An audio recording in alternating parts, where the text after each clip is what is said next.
Good morning, and welcome to the Landmarks Preservation Commission's public meeting and public hearing for March 10th, 2026. We're going to begin by taking attendance, and I'm going to ask our legal counsel, Mark Silberman, to call the roll. Vice Chair Master. Here. Commissioner Chen. Yeah. Commissioner Chu. Here. Commissioner Ginsburg. Here. Goldblum. Here. Commissioner Equembe. Commissioner Jefferson. Commissioner Mann. Here. Commissioner Wilder. This meeting is being held in our hearing room at 253 Broadway on the second floor. It is also being held via Zoom and live streamed on YouTube for anyone who would like to participate remotely. We're going to start this morning with a public hearing for 3 proposed designations from our research department. Then we're going to move to our preservation department, where we will start with a public meeting item for an application which has already had a public hearing, and then move to our public hearing agenda for new applications on our designated properties. Now I'd like to turn it over to our Director of Research, Margaret Herman. Good morning, Commissioners. Item number 1 is LP 2696, Public School 15 Annex, 362 Schermerhorn Street in Brooklyn, Block 174, Lot 1201, formerly Lot 1 in part. The item proposed for public hearing is a 3-story Romanesque Revival school building designed by James Naughton and built in 1889. Presenting is Sarah Eccles.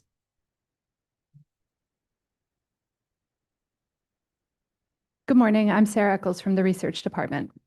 The Public School 15 Annex at 362 Schermerhorn represents a distinctive design by James Naughton, the prolific superintendent of public school buildings in Brooklyn in the last quarter of the 19th century. Set on a prominent corner at 3rd Avenue and Schermerhorn Street for over a decade, it served as one of the largest continuation schools in the city. The building is located on the southeast corner of Schermerhorn Street and 3rd Avenue. The landmark site is the tax lot. James Naughton immigrated here from Ireland in 1848. He held various city positions until he became the superintendent of schools for the Brooklyn Board of Ed. In this position, he constructed over 100 schools. Some notable schools of Naughton's we have designated include Public School 116, Public School 73, and the Boys High School on Marcy Avenue. The old school building of Public School 15 was constructed in 1859 on what was previously farmland. It sufficiently served as a local school until the 1880s when it became overcrowded. In 1889, the school was enlarged with the construction of the Annex, an improvement that made it, quote, one of the handsomest schools in the city, end quote. The Annex was set on a corner facing a bustling thoroughfare, abutting another building to its south, forcing Naughton onto a narrow and long lot, unlike his other schools of the period. The narrow front facade still needed to convey importance of a public school. Naughton articulated the elevation through varied materials and sculptural massing, employing projections and setbacks to create dimension, and emphasizing a central vertical element that lifts the composition upward. This motif would later be integral to his work. In the mid-1920s, the population of downtown Brooklyn surrounding the school was primarily immigrants from Europe, including Lithuania, Italy, Poland, Ireland, and the Netherlands. The girls who attended the girls' continuation school reflected the neighborhood, with students and teachers that were mostly immigrants or the children of immigrants. Through census records, we see many of the girls went on to have careers in the courses they studied here. The girls' continuation school was part of a larger continuation school program, providing continuing education for children above the age of 14 who until 1919 had no right to education and often went straight to work in dangerous, low-paying jobs. Continuation schools were regarded as the forefront to democracy in the school system, making education and opportunity the right of every child. The girls' continuation school spoke specifically to challenges girls faced, including the expectation to care for the family and tend to the home.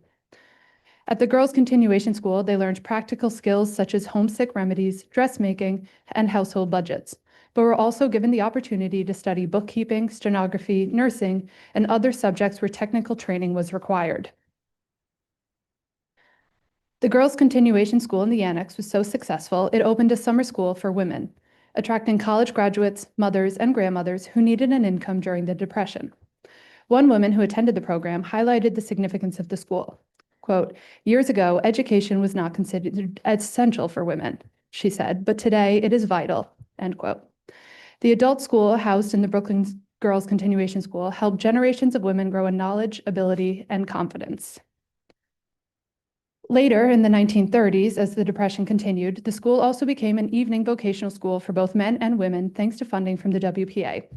The evening school taught English to adult immigrants as well as vocational trades. The school continued to function until 1942.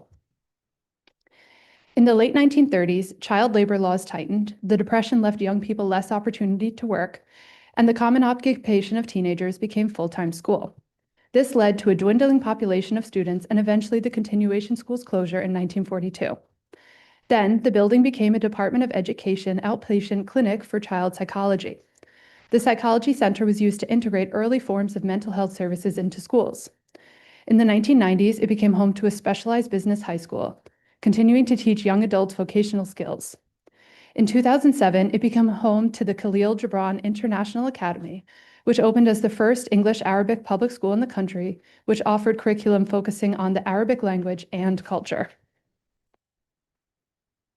The school building is highly intact with only minor alterations, including the removal of roofline finials, windows altered in kind, and the entrance door replaced with the fireproof safety door, a typical alteration for a school building. The alterations do not detract from the ornamentation or its significance as an important public school. Constructed in 1889 to serve the needs of Brooklyn's growing population, the Public School 15 Annex reflects an important transitional moment in the work of Superintendent James Naughton, illustrating the evolution of his architectural approach to school design, for which he would later become known. A reminder of late 19th century school design, the building reflects its history as a space of opportunity and independence for girls, women, and immigrants. Because of its architectural and cultural significance, the Public School 15 Annex is proposed as an individual landmark. Thank you. Thank you. Commissioners, do we have any questions? Okay. Noting that there aren't any questions, let's go ahead and move to public testimony. We have one individual that is signed up to speak. Jared Delavelle from Alloy, can you please come to the podium? You have 3 minutes to speak. Thank you. Yes, good morning, everybody. Thank you. My name is Jared Delavelle, and I'm the CEO of Alloy Development. I'm here today on behalf of our team to support the creation of an individual landmark at the PS15 Annex at 362 Schermerhorn Street. Almost a decade ago, Alloy pursued ULURP to rezone the entire block as both the architect and developer. And after robust community engagement and collaboration, we developed a shared intention to preserve the principal historic structures on the block. After 10 years of working on this project, our desires have not wavered. We have, in fact, become more connected to the PS15 Annex. Both its recent history as the former Khalil Gibran School and its programmatic history as the headquarters of the influential Girls Continuation School for young women and working girls are culturally significant. But because the Annex has been in a single ownership since its creation in the 1890s, the architecture of the Annex has stayed largely intact. The wealth of original detail and the beauty of the proportions of the Annex have encouraged us to move beyond our promise to just restore the Annex, and now we are seeking to protect it for future generations. Thank you.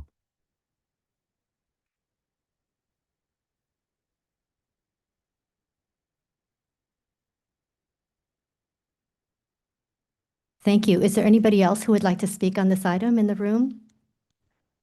Okay, noting that there isn't, I'm going to turn it over to Stephen Thompson to see if we have any remote testimony. Those joining via Zoom who wish to speak, please use the raise hand function.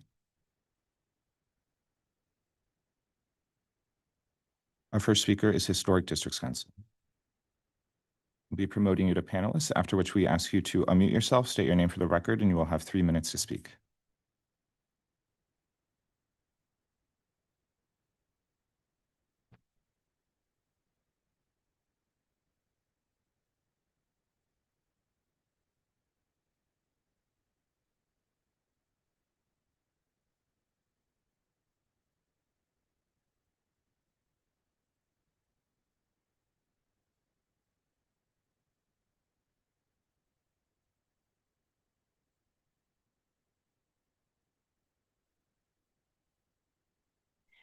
Hello, my name is Emma Bartley and I'm speaking on behalf of the Historic Districts Council.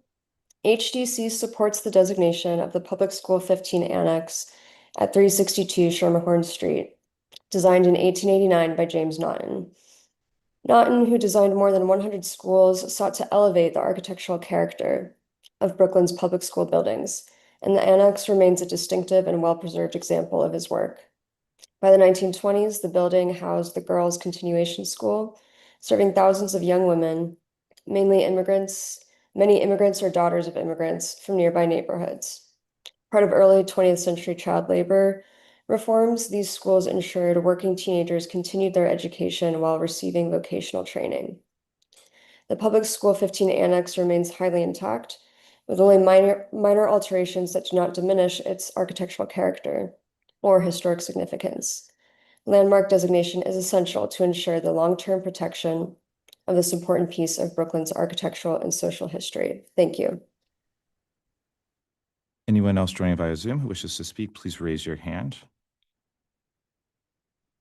All right, seeing none, I'll note for the record that New York Landmarks Conservancy recommends approval and Borum Hill Association recommends approval. Thank you. Commissioners, if we don't have any other questions, let's go ahead and close the hearing. Commissioner Wilder, would you make a motion to close the hearing? So moved. Thank you. Commissioner Chu, would you second that? Second. Thanks. All in favor say aye. Aye. Any opposed? Okay, the hearing is closed. Let's move to the next item.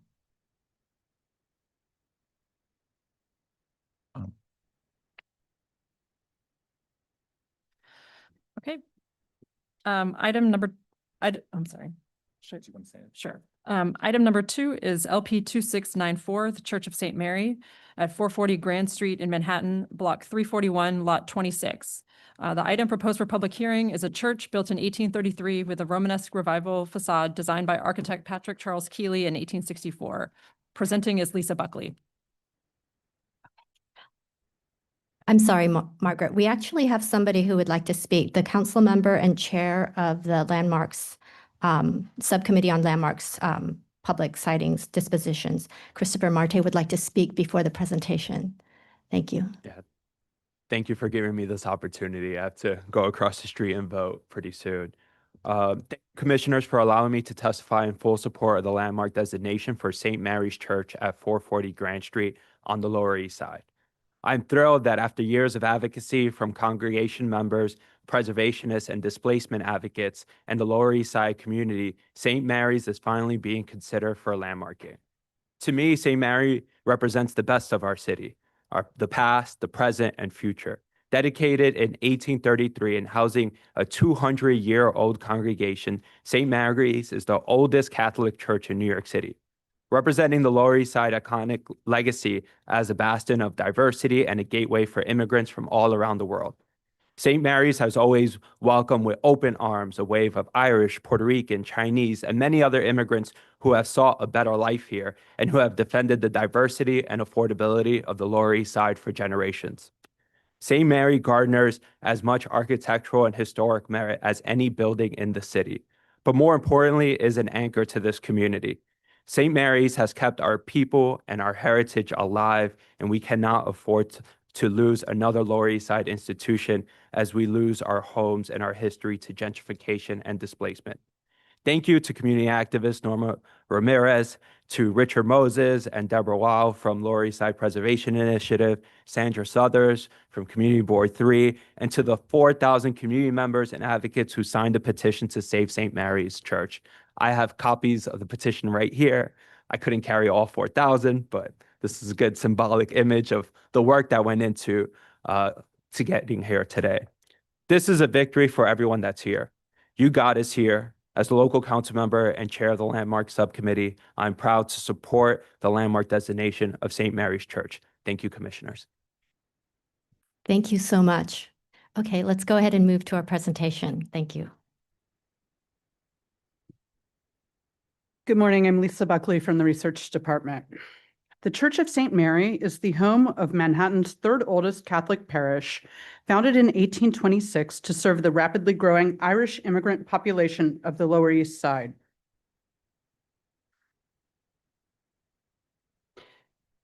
And today it remains an important center of Catholic immigrant life in the community. The building was completed in 1833, making it the second oldest existing Catholic church building in Manhattan. Originally adorned with a Greek Revival facade, prolific architect of Catholic churches Patrick Charles Keeley was engaged to design its current Romanesque Revival facade and flanking towers in 1864. The church is located at 440 Grand Street between Clinton and Pitt Streets. The landmark site is the tax lot.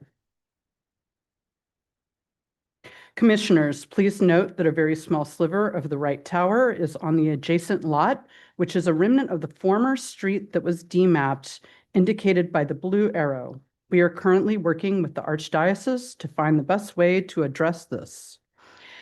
The area adjacent to the west transept, indicated by the yellow arrow and pictured here, is a later non-contributing section of the building.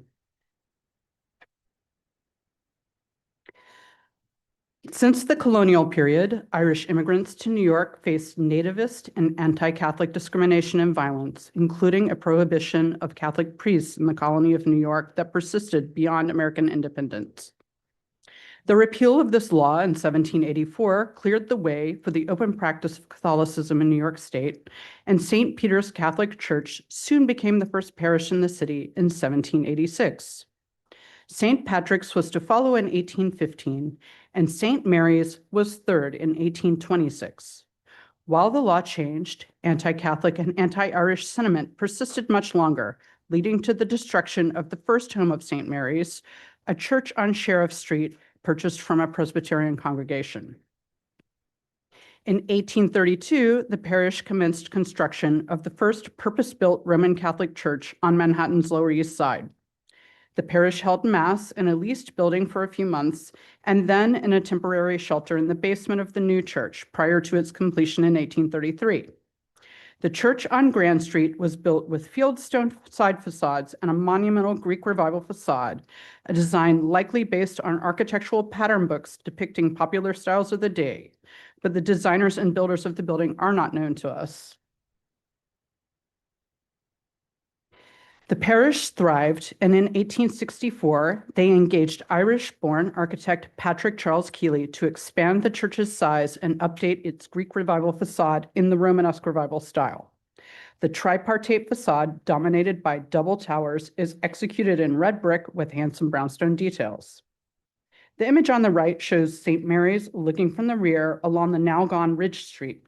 While the front facade was remade, its Fieldstone side facades dating to the Greek Revival original construction remain. Like the majority of the parish, Keeley was an immigrant from Ireland, arriving in 1842 and becoming an important and highly prolific designer and builder of Catholic churches in New York City and beyond. Despite having no formal architectural training beyond the training he received from his father, he went on to design nearly 600 churches in the northeastern United States and elsewhere over the course of his career, including nearly all the Catholic cathedrals in New England. Keeley's designs, such as the Bishop of Brooklyn's Parsonage and St. Anthony of Padua Church, are represented in several New York City historic districts. St. Mary's will be the first individual New York City landmark designed by Keeley.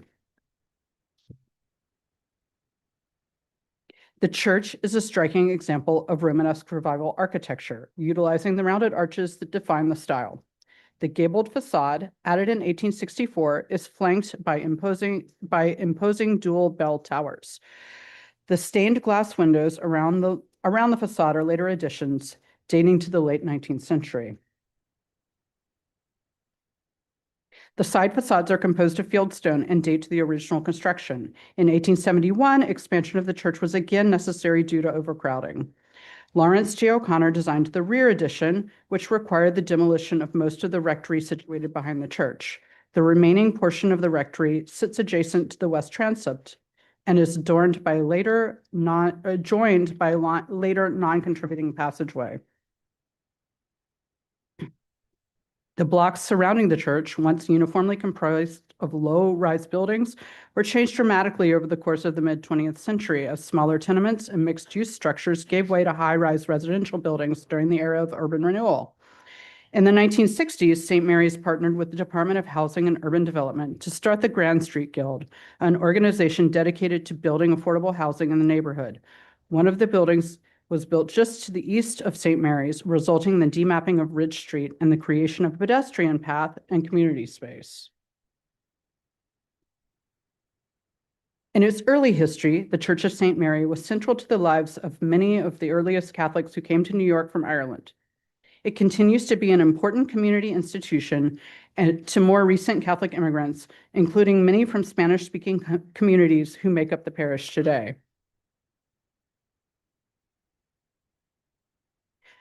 The Church of St. Mary embodies 2 centuries of the history and diversity of immigrants to the Lower East Side of Manhattan. Its primary facade is a rare example of Patrick Charles Keeley's Romanesque Revival-style church design. The second oldest existing Roman Catholic church building in Manhattan, it remains an important reminder of the neighborhood's early development history. Because of its historical and architectural significance, the Church of St. Mary is proposed as an individual landmark. Thank you, Lisa. Commissioners, do we have any questions? Okay, let's go ahead and move to testimony. We have a number of speakers signed up to speak on this item. What I'll do is I will call you up 3 at a time to the podium. You'll have 3 minutes to speak. And if you could just state your name before you start. The first speaker will be Sandra Struther, and then Simeon Bankoff, and then Susan McKinnon.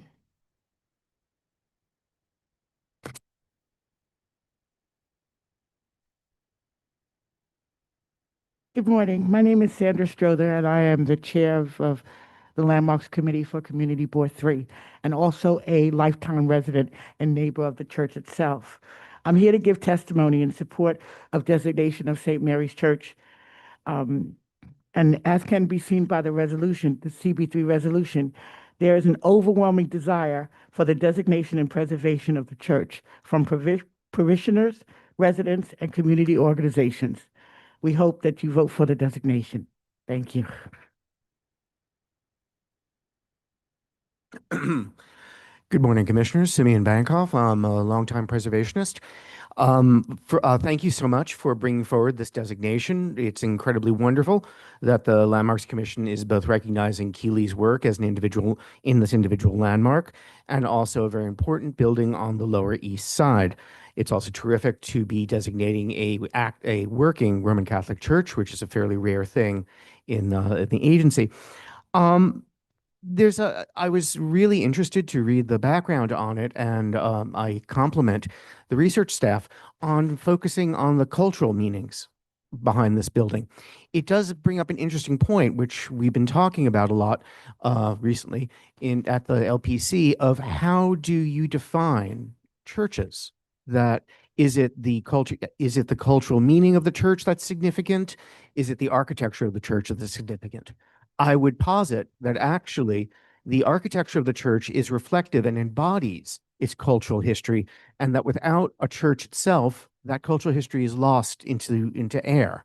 So it's terrific that in the designation report, we're memorializing the very important immigrant history and development history of the city that's embodied in this architectural thing, which then the Landmarks Commission can regulate. Thank you. Thank you. And Susan? Good morning, Eva Corja. My name is Susan McKeown. I'm an Irish folk singer and songwriter, and the founder and director of Coola Foundation, a nonprofit based in the heart of the Dry Dock District at 10th and Avenue D. We collaborate with communities on the Lower East Side and in Ireland to recover, repair, and build social and economic and cultural power. We support the landmark designation of the Church of St. Mary on Grand Street. When I learned that a small church on Sheriff Street was set on fire by anti-Catholic arsonists, which led to the building of St. Mary's, it reminded me of an old Gaelic saying, "Er ska a chéile a warren na dina." We live in the shelter of each other. You can build a church, but it can't fully exist without the people who come there and make up that community. For the thousands of people who have gone in and out of this church, it has been more than a magnificent building, a beautiful place to gather for worship.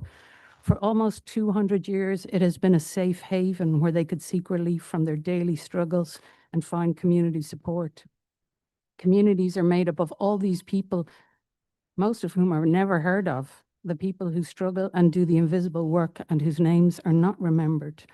200,000 Irish arrived in New York during the 1830s and many thousands more during the Great Hunger of 1845 to 50, when 1 million fled to North America. What set the Irish apart from other immigrant groups was the extraordinary number of Irish women who came alone, 10 women for every man, most of them aged between 15 and 24. They came here to live in the cheap, overcrowded tenements of the Lower East Side.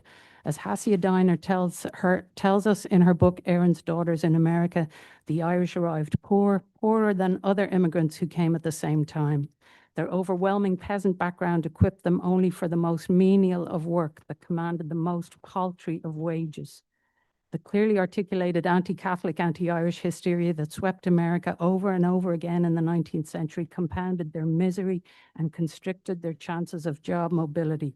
By 1855, about 86% of the city's laborers and 74% of its domestic servants were Irish-born. It's vital that we retain our historical buildings that connect us with our history, the struggles of those who lived here before us, as well as those who struggle alongside us here today. Their stories remind us who we are. And I'd just like to add that my co-director, Eddie Rodriguez, and I have just completed a 45-minute video of the 400-year history of Jacob Riis houses, the land and its people. That includes the story of the Irish who worked in the shipyards along Avenue D, as well as significant Puerto Rican history. Gurv Mila Mahagwith Aguspana. Thank you. Thank you, Susan. The next three speakers will be Ellen Key, Carolyn Ratcliffe, and Helena Andraco. Hello, my name is Ellen Key, and I am an immigrant to New York City, then not the country. I moved to the Lower East Side 6 years ago, and I fell in love with the neighborhood. As my council member already suggested earlier, the Lower East Side has long been a gateway for immigrants, and it gives a really inspiring energy to this day. For the last 3 years, I have lived down the street from St. Mary's Church, and just a 2-minute walk away. And I have also seen the neighborhood change slowly but surely. Many of the tenements and the quaint old buildings, which I'm very passionate about protecting, have slowly been torn down and replaced by large high-rises.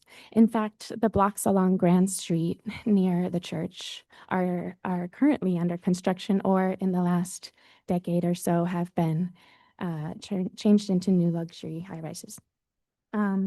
So I would just like to express my support for the church. I have been to Mass there a few times, and it's a very welcoming community, and I feel we need to preserve these community centers that bring us all together and allow the Lower East Side culture to thrive. Thank you very much. Thank you. And Carolyn? Hello. Thank you so much for considering St. Mary. It has a totally unique history in New York City.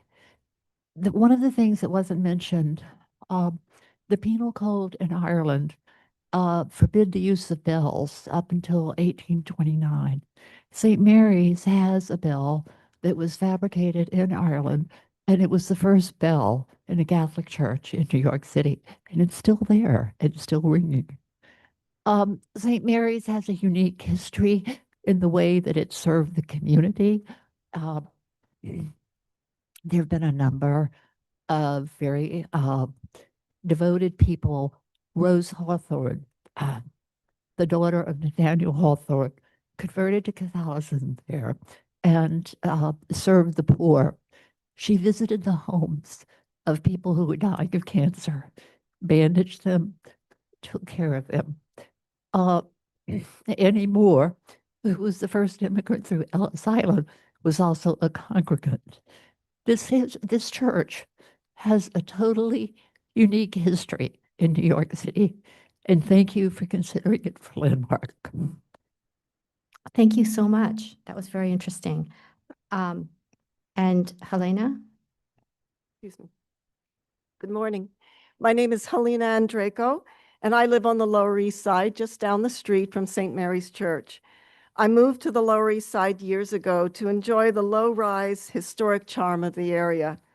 Two of my favorite buildings in the neighborhood were St. Mary's Grand and the Streit's Bakery building. Sadly, even after the developer promised they would not destroy the building's facade, the Streit's Bakery was demolished and replaced by a building totally out of character to the street.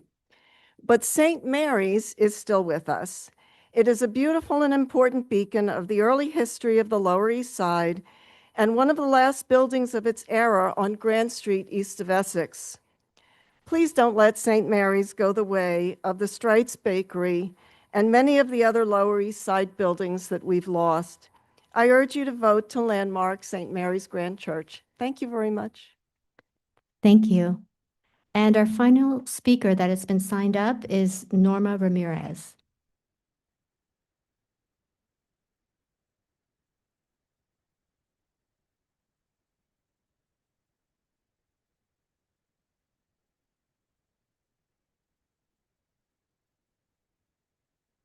Good morning. My name is Norma Ramirez, and I've been in the Lower East Side since I was 5 years old. And I went to school there. I became district leader. And like I said, the church is so important to especially us. I was hurt in the World Trade Center. My lungs are full of nodules, and I can't walk a lot. I can't stand a lot. So it's very important for us seniors because I'm there. I'm right in front of the church. And the only way I could get to that church is crossing the street. And I know old seniors like me who that would be death for them if they can't go to their church and they move them anywhere far away. I have discussed this before with Margaret Chin when they decided that they were going to move all LaGuardia, sell LaGuardia, and move these people to the Bronx or somewhere else. And I thought about it because I said, you're going to destroy them. You take the seniors who can't walk a lot, they're going to go in a building where they don't know any church, they don't know anywhere. The church is our life. That's all that keeps us going. Please help us. Thank you. Thank you. We have another speaker, Richard Moses. Please come to this podium.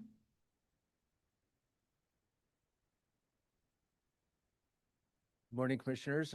My name is Richard Moses. I'm president of the Lower East Side Preservation Initiative, also known as LESPI. I want to start by saying that we're thrilled to be here for this landmark designation hearing today for the Church of St. Mary. The church clearly deserves landmark protection. St. Mary's has great architectural significance due to its age, good condition, and design. Its distinctive 1833 fieldstone side elevations are still intact and clearly visible from the street. The 1864 front facade alterations by renowned architect Patrick Healy, carried out at the height of the Civil War, are notable for introducing not only a more contemporary aesthetic, but a warmer, perhaps more inviting facade than the previous imposing Greek Revival design. Today, standing proudly in contrast to the surrounding large and unadorned modern apartment towers, the church is a landmark in the true sense of the word. St. Mary's also has great cultural significance, having served as a spiritual and social beacon to Irish immigrants in the early to mid-19th century, when that community was just getting its footing in this, quote, new land, and was subject to a lot of prejudice and injustice. Today, it continues to serve as a spiritual and social beacon to the Latino and other communities in the Lower East Side, who consider the church central to their lives.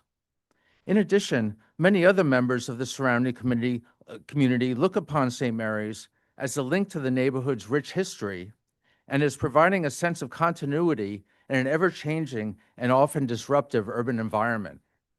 And finally, St. Mary's has cultural significance as one of the many markers of important immigrant history of New York, and specifically Manhattan's Lower East Side.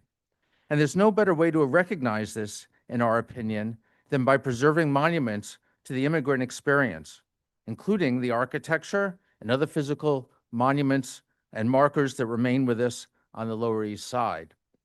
On that note, LESPI requests that the LPC take a closer look at the Lower East Side from East 14th Street to the Brooklyn Bridge in order to designate more individual landmarks in historic districts before the area's important and immense history and architecture fall to the wrecking ball.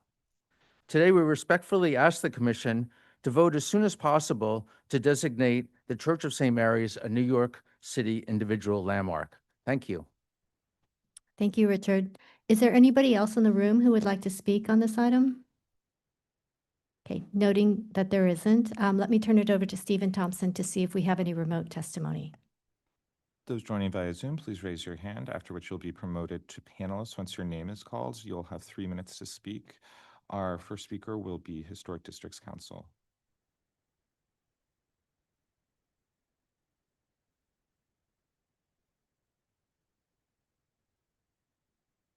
Hello, my name is Emma Bartley, and I'm speaking on behalf of Historic Districts Council.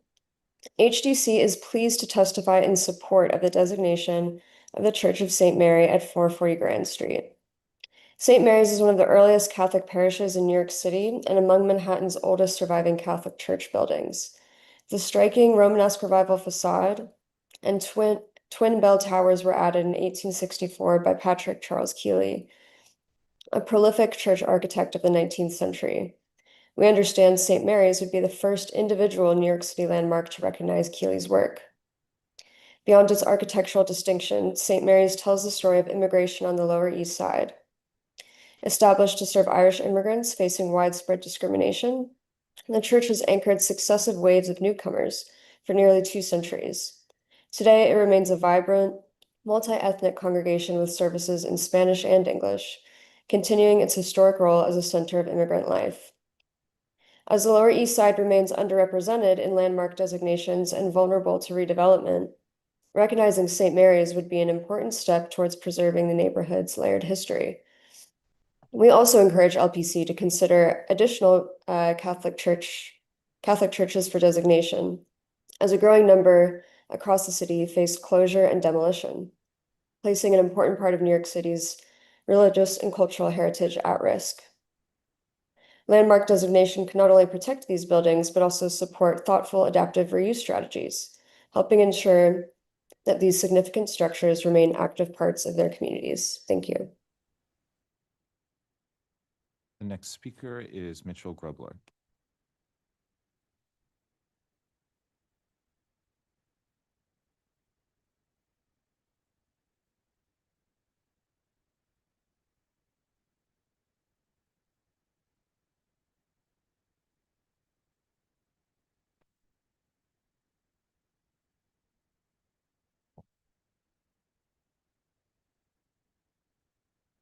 Mr. Grobler, would you please unmute yourself, state your name for the record, and you have 3 minutes to speak.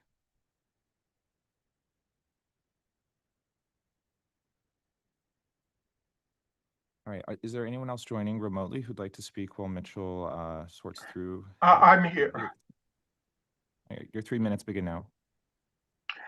I'm Mitchell Grubler, one of 3 founding members of Friends of the Lower East Side. First, credit is due to the former priest of St. Mary's for the outstanding stewardship of the church and its major multi-year restoration and renovation. Considerable funds were devoted to this effort, not only the careful restoration of the sanctuary, but also the thoughtful renovation of the lower level and other areas, extending the useful life of this 1833 church into the 21st century. I know that the parishioners are rightfully proud of their religious home and want to see this legacy passed down to their future generations.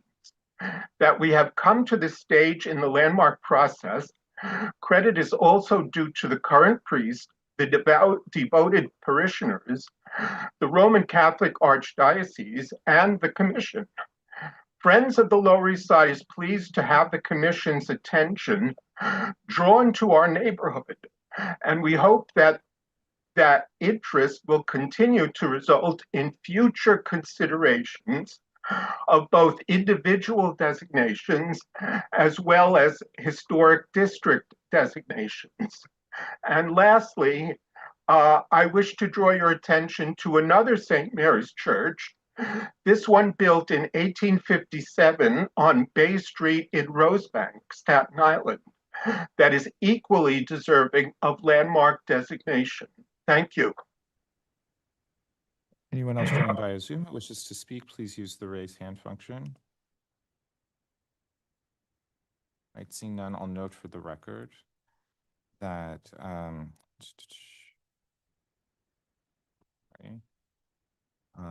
the New York Landmarks Conservancy recommends approval. Municipal Art Society recommends approval. LPC received letters from 35 individuals recommending approval. And as we heard before the presentation, Councilmember Marte recommends approval.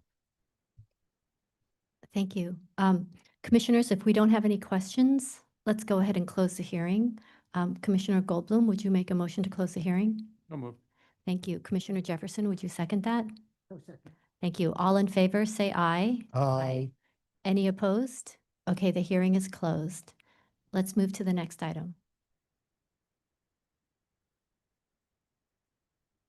Okay, item number 3 is LP 2695, the Lithuanian Alliance Building at 307 West 30th Street in Manhattan, Block 754, Lot 34.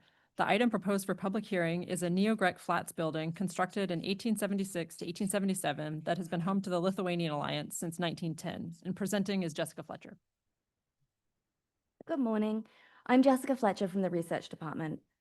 The Lithuanian Alliance Building is a 4-story and basement neo-Grek building constructed between 1876 and 1877. Located in the northernmost limits of Chelsea, the building is both an example of the neighborhood's handsome residential fabric and of key cultural importance due to the Lithuanian Alliance's purchase of the property in 1910. The Lithuanian Alliance has occupied the building for more than 100 years and has supported the Lithuanian community in numerous ways from 307 West 30th Street, ranging from providing insurance policies to keeping the Lithuanian language press alive. The Lithuanian Alliance Building is located at 307 West 30th Street on the west side of the block between 8th and 9th Avenues. The proposed landmark site is the tax lot. In the early 19th century, this area was rural and the location of estates of wealthy families. As shown on this map, the future site of the Lithuanian Alliance Building was on Richard Harrison's property. Over the course of the 19th century, the neighborhood became built up with row houses and apartment buildings. The photo on the right shows the street the building was on, and the building can just be seen underneath the red arrow there. The developer brothers Samuel J. and Edward E. Ashley bought the lot in 1867, and in 1876 filed plans for a 4-family dwelling with James C. Springstead as their builder.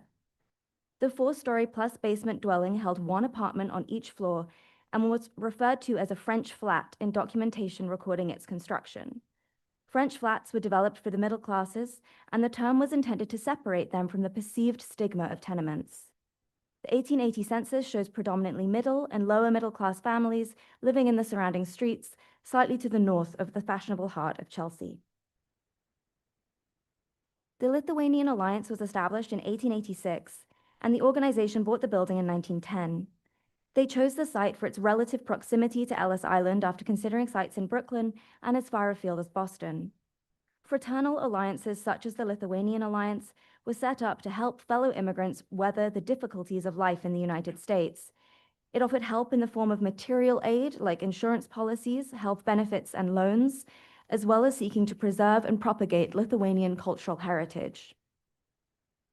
Lithuanians have a long history in the United States. A famine in 1867 to 1868 brought an early wave of Lithuanian immigrants to the US. Most of these new arrivals were poor agricultural workers. Though many arrived in New York and some settled in farms around the city, they often did not stay there. Instead, a substantial number found jobs in railroad construction and coal mining in Pennsylvania and in the stockyards of Chicago. Indeed, a surplus of agricultural workers in Lithuania brought many to America throughout the 19th century, spiking between 1889 and 1891 when there was a huge crop failure. There was also political instability and an oppressive Tsarist regime that prompted many to move in the late 19th century. It is difficult to accurately judge the number of Lithuanians in the United States in the 19th century because Lithuanians were typically classified as Polish, Russian, or German in immigration statistics until 1899, and sometimes afterwards. Lithuania did not declare independence until 1918, making the question of nationality a vexed one well into the 20th century. Nonetheless, there was a growing Lithuanian community in New York in the period, and in 1904, by one count, there were roughly 15,000 Lithuanians in New York and New Jersey, with many settling in Brooklyn and Long Island City. In addition to its other activities, the Alliance established the Lithuanian language newspaper Tėvynė, or Fatherland. The paper was first published in Pennsylvania in 1896 and later in Boston, before moving to 307 West 30th Street around the time the Alliance bought the building in 1910. It operated in the basement of the building, as can be seen in the photo on the right-hand side of the slide, and was published on a weekly basis. The paper covered Lithuanian news for immigrants. Lithuanian American leader Jonas Sluipas wrote, quote, "Between 1900 and 1914, the number of emigrants increased markedly in America. Many new newspapers appeared, lectures came into fashion, organizations proliferated like mushrooms, and Lithuanianism truly blossomed," end quote. Between 1879 and 1940, there were 225 magazines and newspapers published in the US in Lithuanian. In the period following World War II, the Alliance shifted from providing financial support to members to offering opportunities for cultural enrichment. The building was altered in 1976 as part of a modernization plan that involved the facade being painted white and adding metal panels at the ground level, which entailed removing the lintels above the windows and the door surround. And you can see that on the images on the two images on the left-hand side. Under the guidance of preservation architect Dean Koga, the Lithuanian Alliance removed these panels in 2018 and restored the historical features, restoring the appearance of the building as it was first constructed, as you can see on the right-hand side. Altogether, the Lithuanian Alliance building exemplifies the significant history of Lithuanian activity in New York City. The Lithuanian Alliance played an essential role in aiding immigrants, ranging from those recently arrived at Ellis Island to those with a longer tenure in the country.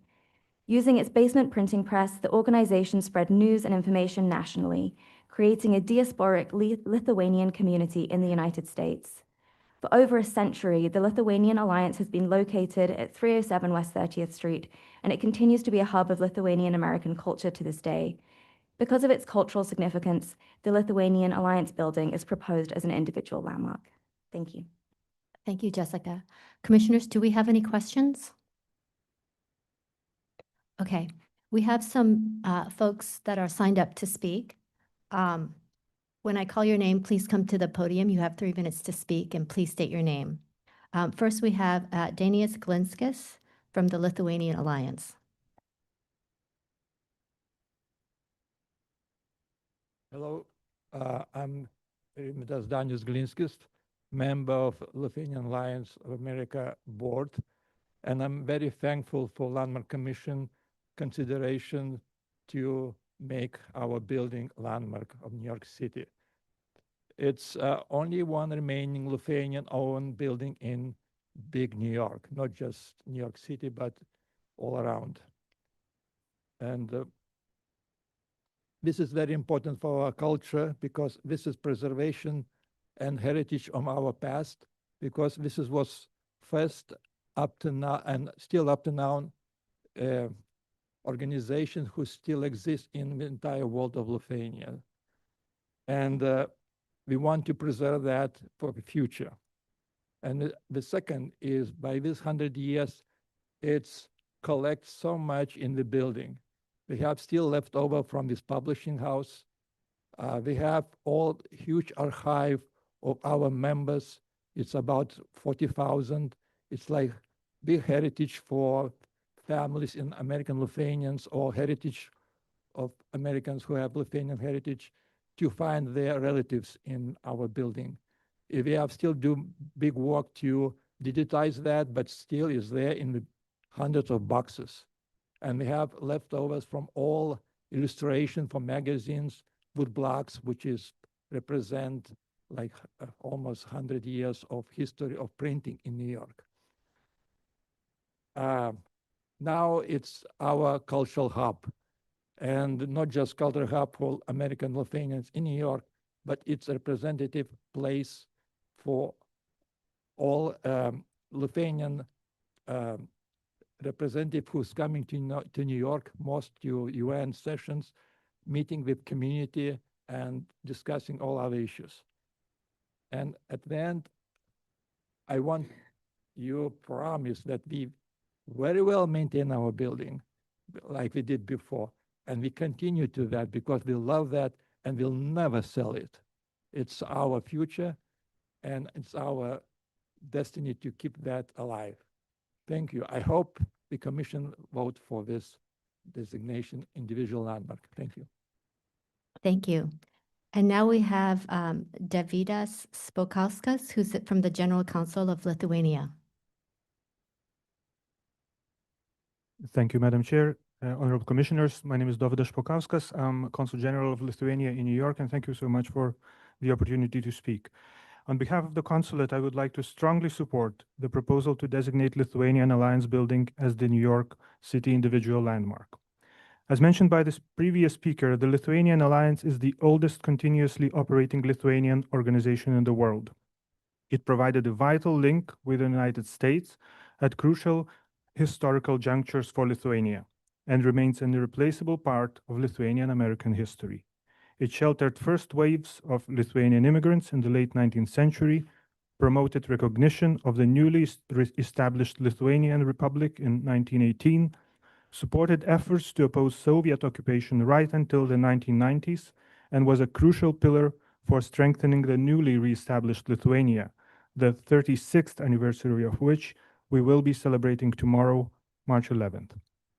In recognition of this significance, the Alliance Building was officially included into the list of immovable cultural heritage significant to Lithuania within the territory of the United States, submitted by the Ministry of Foreign Affairs of Lithuania in 2024 to the U.S. Department of State and the U.S. Commission for the Preservation of America's Heritage Abroad, under a bilateral agreement between our two countries. In the last couple of decades, the importance of the Alliance Building grew beyond its roots in Lithuanian American history. Just as Lithuania's relationship with the United States developed into a deep strategic alliance, the Lithuanian Alliance Building became a place from which our heritage is shared with a city and with a community. Opening of the art space made the Alliance Building accessible to all New Yorkers, and the arts team makes a consistent effort to involve local artists in their programming. For a small country that continuously fought for recognition of its identity and territorial integrity, the fact that the Alliance Building remained in the same location and in Lithuanian hands is a strong symbol of stability and resilience. Your decision to designate the Alliance Building as the New York City individual landmark would not just recognize architectural and cultural significance of the building, but would reaffirm New York's immigrant welcoming, tolerant, and multicultural character that proves so vital to countless Lithuanians. Thank you very much, Madam Chair. Thank you. And now we have Andrea Goldwyn from the New York Landmarks Conservancy. Good morning, Chairmaster and Vice Chairmaster and Commissioners. I'm Andrea Goldwyn, speaking on behalf of the New York Landmarks Conservancy. The Conservancy is pleased to support this designation. The Lithuanian Alliance Building, which is listed on the National Register of Historic Places, merits this recognition for its rich history and fine architecture. It was listed for its long and important association with the Lithuanian immigrant community in New York City. Founded in 1886, the Alliance is the oldest continually operating Lithuanian organization in the United States. The Alliance served the needs of waves of immigrants in the late 19th and early 20th centuries. It was established by Lithuanian immigrants to preserve their heritage and culture, help fellow Lithuanians integrate into American society, and provide economic assistance. The Alliance purchased this building in 1910 and has occupied it since. The Alliance has continued to support the Lithuanian community in New York City, and the building has also become a center for cultural events for Lithuanians in this area and serves that purpose today. This fine four-story neo-Grek-style brick building was constructed in 1876-77 as a single-family residence. It retains its historic height, massing, materials, and many details. A 1970s alteration had introduced a more contemporary storefront, but the entire facade was restored several years ago. That work, based on archival research and historic photographs, brought the building back to its early 20th century appearance when the Alliance purchased it.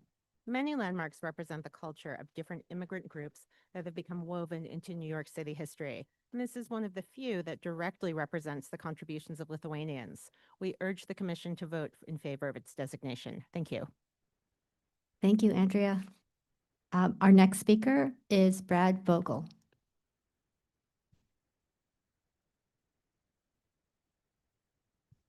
Good morning. It's good to be here on this very sunny day, and it's also really positive to see the Lithuanian Alliance building up for consideration.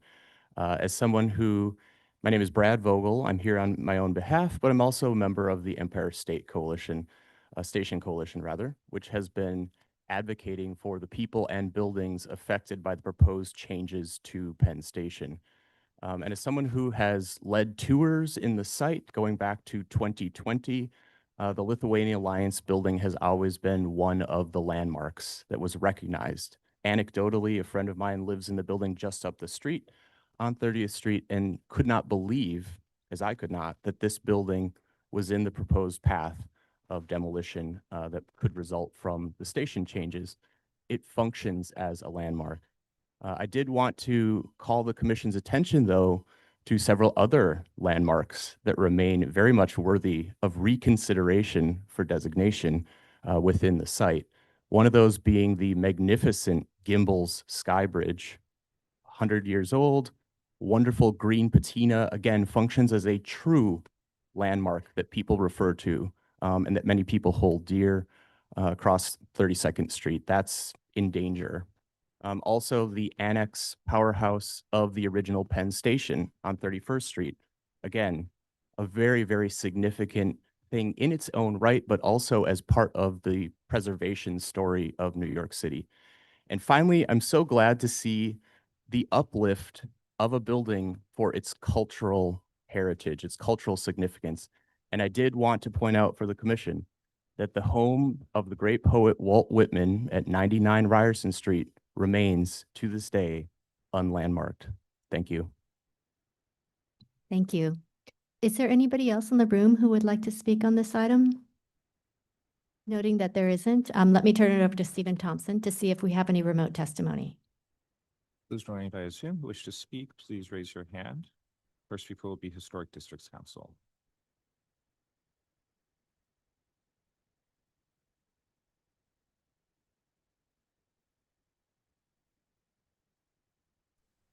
Hi, this is Emma Bartley, and I'm speaking on behalf of the Historic Districts Council.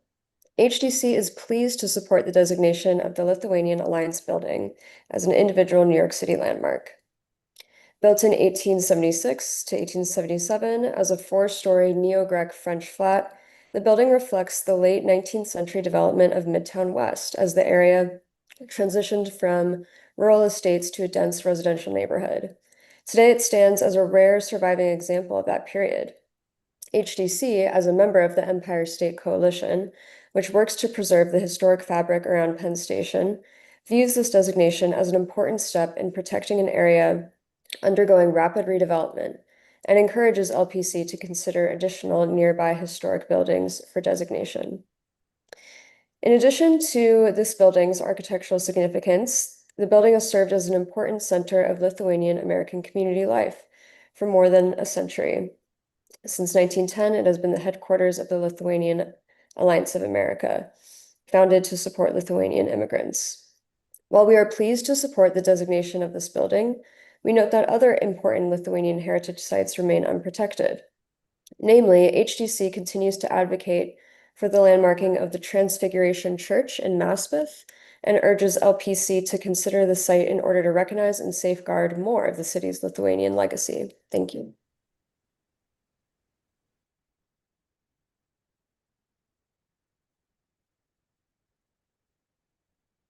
Anyone else joining via Zoom who wishes to speak, please raise your hand. Seeing none, I'll note for the record that LPC received letters of support from one individual recommending approval. Okay, thank you. Thank you very much for all the supportive testimony. Commissioners, if there are no other questions, we're going to go ahead and make a motion to close the hearing and then bring these items back for a vote in the near future. Commissioner Chen, would you make a motion to close the hearing? So moved. Thank you. Commissioner Mahan, would you second that? Second. Thank you. All in favor, say aye. Aye. Any opposed? Okay, the hearing is closed.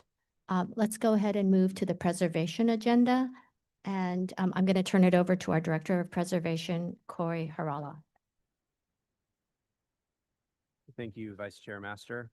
Good morning, everyone. We'll start today's Preservation Department agenda with public meeting item LPC 26-02776. This is an application for a certificate of appropriateness in the Borough of Manhattan, Block 1217, Lot 1, 165 West 86th Street, the West Park Presbyterian Church, individual landmark. This is a Romanesque Revival style church complex designed by Henry Franklin Kilburn and built in 1889-1890, which incorporated an existing chapel designed by Leopold Pedlitz and built in 1883 to 1885. The application is to demolish the building pursuant to section 25-309B2 on the grounds of hardship. This was last presented at the public hearing of December 9th, 2025, and no action was taken at that time. The applicants have returned to respond to the lengthy public testimony at that date. After we open the proceedings, before we do that, I'll note that no public testimony will be taken today during this item. Thanks. Thank you. Let's go ahead and open the proceedings. Commissioner Ginsburg, would you make a motion to open the proceedings? Thank you. Commissioner Kumbe, would you second that? Second. Thank you. All in favor, say aye. Aye. Any opposed? Okay, the proceedings are open. The applicant may begin. Good morning. My name is Valerie Campbell. I'm a partner at HSF Kramer. We're Land Use Counsel to the Church and the West Park Administrative Commission. Today, we will respond to public testimony that was presented at the December 9th public hearing. I will make a short presentation followed by Adam Wald and Roger Leaf. Other members of the applicant team are also available to answer any questions. To keep everything in context, here are the requirements set forth in section 25309, subsection 2 of the Landmarks Law for the issuance of a notice to proceed with demolition on the grounds of financial hardship. As the Commission knows, availability of the hardship application is a necessary and constitutionally required component of the Landmarks Law. There are 4 findings that are laid out in the statute that must be met before the Commission can issue a preliminary determination of hardship, which then triggers the second phase of the hardship process. However, anyone who listened to the opposition testimony at the public hearing might think that the Commission's consideration was whether the center, a not-for-profit arts organization whose lease has been declared invalid by 3 courts, was entitled to usurp the West Park Church as the legitimate owner of the building. The center's prior tenancy in the building was cited as proof that the church building was suitable for its intended use. The opposition testimony not only conveniently ignored the fact that the center's prior use of the building was heavily subsidized by the church in return for promises of restoration that never materialized during its actual tenancy, but it also conflates the reason why the church feels that the building is no longer suitable or appropriate for its religious mission. It is not that the building is too unsafe for short-term rentals to groups with no responsibility for its upkeep. Rather, it is that the overwhelming cost of addressing serious and ongoing building maintenance issues far exceeds the resources of its struggling congregation. As Roger will discuss today, this position is supported by guidance provided by the Commission's own General Counsel.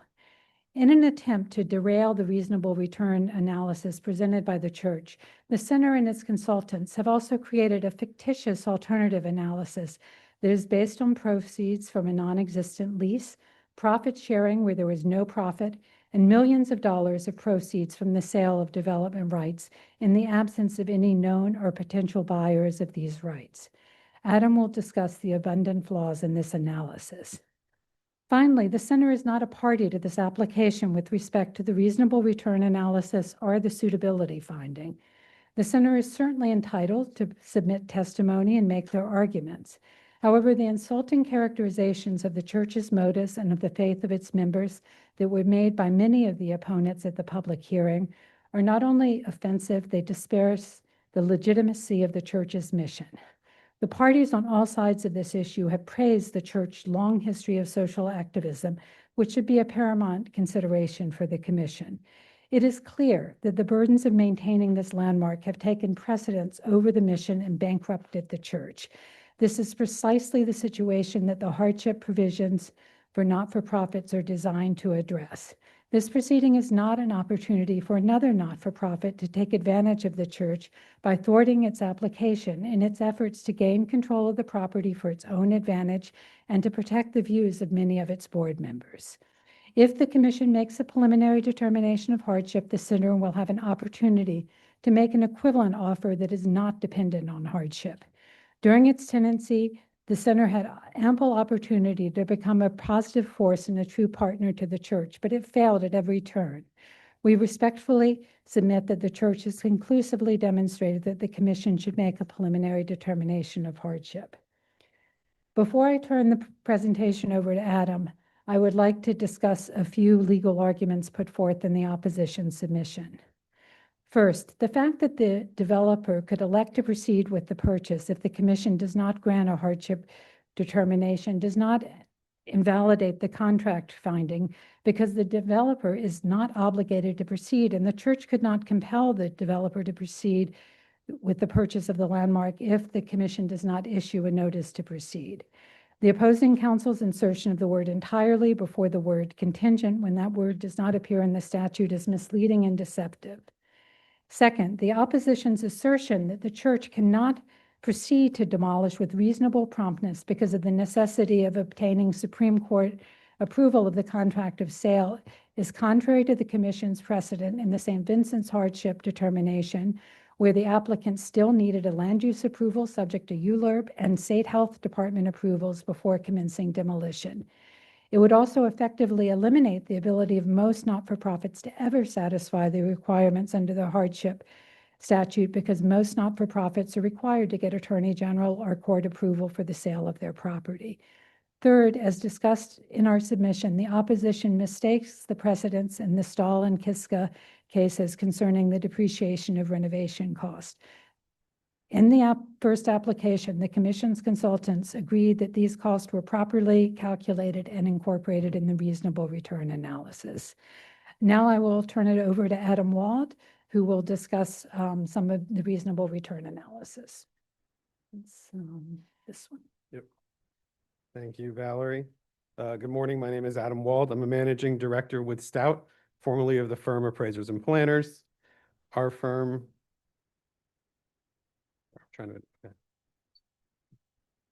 Our firm was engaged by the applicant to prepare the financial analysis and supplemental materials in connection with the hardship application. We've also reviewed the reports put forth by Urban Factors, George Janes, Development Site Advisors, James Lima, and Leitner Berman. The following slides summarize our findings. In summary, the materials put forth by the opposition ignore previously accepted methodologies. The TDR analysis prepared materially overstates the value of the excess development rights generated by West Park Presbyterian Church. The conclusions are therefore inaccurately incorporated into the analysis presented by Lima and Leitner. The TDR analysis conflates theoretical zoning capacity with market demand. No feasible receiving site was identified. The reports prepared by Lima and Leitner rely on a shared set of flawed and interdependent assumptions. The key flawed assumption is that the scope and costs identified in the old structures report prepared by Don Friedman reflect the necessary scope and costs to comply with code and secure a tenant for the property paying market rent. Other components of the Lima and Leitner reports present methodologies and conclusions that are inconsistent with LPC statute and precedent. The collective TDR analysis put forth by the opposition is flawed and unsupported. The analyses conflate zoning capacity with market demand. Collectively, Urban Factors, DSA, and George Janes failed to identify a single feasible receiving site for the subject landmark TDRs. No feasibility or financial analysis was presented. No discussion of the barriers presented by cooperatives or heavily rent stabilized apartment buildings was discussed. and no discussion of the true feasibility for bonusing a sliver site was addressed. One example where the theory doesn't match the reality is 200 West 88th Street. Both Urban Factors and DSA make reference to this property in their reports. And while this site was able to be bonused with UAPs or the predecessor program known as the Offsite Inclusionary Housing Program or landmark air rights from the Belnord, the developer did not pursue any bonuses. While the opposition experts claim that this site is a strong candidate for absorbing TDRs at a premium, the site pursued no bonuses. This perfectly demonstrates the disconnect between the theory presented by the opposition and what is actually going on in the market. In reality, when developers are putting projects together, they seek air rights. Often, they don't wait for them to be marketed. In this analysis, Nordco, the project developer, determined it was not feasible to pursue any bonus mechanisms. I would also offer that Nordco purchased the site in December of 2018 and did not even receive their construction financing until March of 2025, nearly 6.5 years later. By the time this project is constructed and sold out, it'll be close to a 10-year project.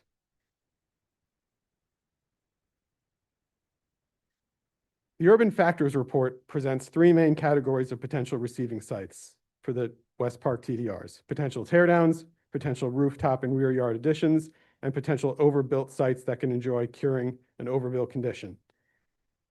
These maps present the sites on Block 1217 and Block 1216. Block 1217, which is bound by Amsterdam, Columbus, West 86th and West 87th Street, and Block 16, which is bound by Amsterdam, Columbus, West 85th and West 86th Street. Please note that on Block 1217, Urban Factors suggest that 9 sites within the historic district, each of which are 20 feet or less in width, would be candidates to purchase landmark TDRs. This suggestion is not only unsupported, but wholly impractical. This slide shows the potential sites identified by Urban Factors on Block 1218, bound by Amsterdam, Columbus, West 86th and West 87th Street, and Block 1235, which primarily concerns the block front of Amsterdam between West 87th and West 88th. I want to draw your attention to the sites on Block 1235 as an example of mismatching theory with practicality. The 3 teardown sites on this block are owned by unique parties, and there is no indication that a potential assemblage can be formed here. Secondly, 560 Amsterdam has 57 rent-stabilized SRO units, according to recent tax bills available at the city's Department of Finance website. According to the same source, 564 Amsterdam has 3 rent-stabilized units, and 566 Amsterdam has 4 rent-stabilized units. Essentially, DSA and Urban Factors assume that all 3 of these sites can be delivered without any possession costs, when in all likelihood, vacant possession of these 3 buildings could exceed tens of millions of dollars. No discussion or analysis was presented relating to the time, costs, and risks to pursue vacant possession of encumbered rent-stabilized properties. This image was included in the applicant's 2025 submission. These sites are located outside of the historic district and represent the true universe of parcels worth analyzing, as a transfer of landmark development rights into an historic district is a highly unlikely action. As we demonstrated in our rebuttal to the opposition report, there are no receiving sites as discussed in the following slides. This slide addresses the teardown parcels identified in the Urban Factors reports. Urban Factors states that these are legitimate receiving sites for West Park TDRs. Where Urban Factors falls short is it fails to account for real-world feasibility in developing these sites. Each of these sites are sliver or small sites encumbered with rent-stabilized units. In reality, the time, costs, and risks associated with vacating rent-stabilized units can be significant. And again, no analysis is presented to quantify these figures.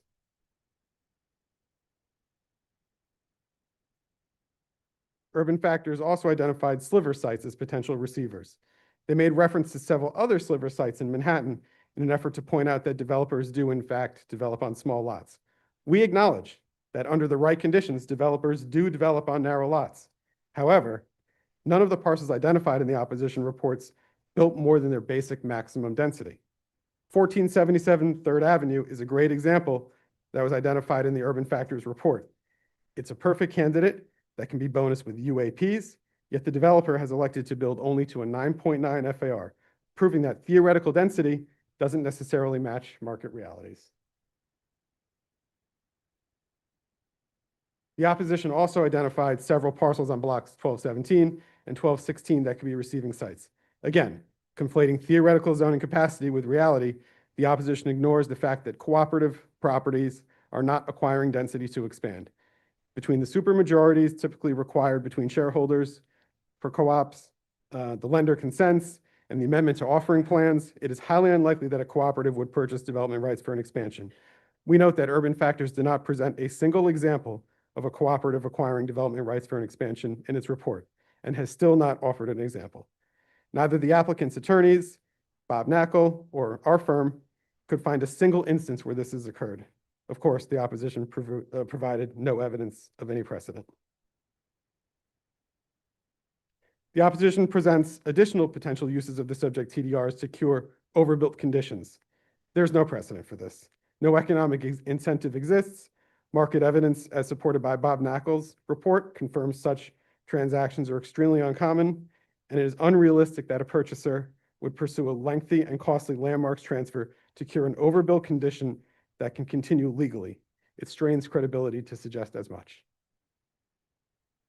The key false premise that permeates, moving on to the Lima and Leitner reports, the key false premise that permeates both the Lima and Leitner reports relies on the concept that $9.1 million presented in Don Friedman's report is a sufficient scope to attract a tenant. These costs don't address curing a multitude of interior deficiencies and code issues. It is an incomplete scope.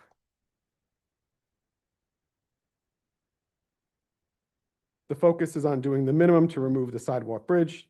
It is not sufficient to attract a tenant, and is not sufficient to employ in the reasonable return analysis pursuant to the LPC statute. As stated in the Savills report prepared by Ira Schuman, no tenant in the market would accept this scope of work. This slide addresses the concept put forth in the Savills report that if this work was to be tenant funded, the amortization of these costs is the total rent of nearly $120 per square foot, more than double the rent estimate in the applicant's report, which was previously accepted by LPC's experts, the Weissman Group, in review of the applicant's original analysis. I must be clear, the $9.1 million excludes life safety and ADA compliance, which could be in the tens of millions of dollars. The concluding opinion of the Savills report notes that no tenant in the market would assume this burden or pay this effective rent. As detailed in our rebuttal to the Lima report, it fails to disprove economic hardship. The report improperly incorporates the value of the TDRs. It misstates the rental economics, assuming a tenant would be willing to take on the extraordinary costs and risks of the property. And it presents an unusual analysis that the tenant repair obligations should be considered as additional rent to the church, which is inconsistent with LPC statute and precedent.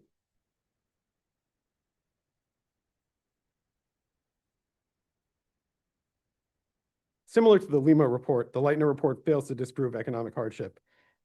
It fails to, again, falsely incorporates the TDR values that just isn't there.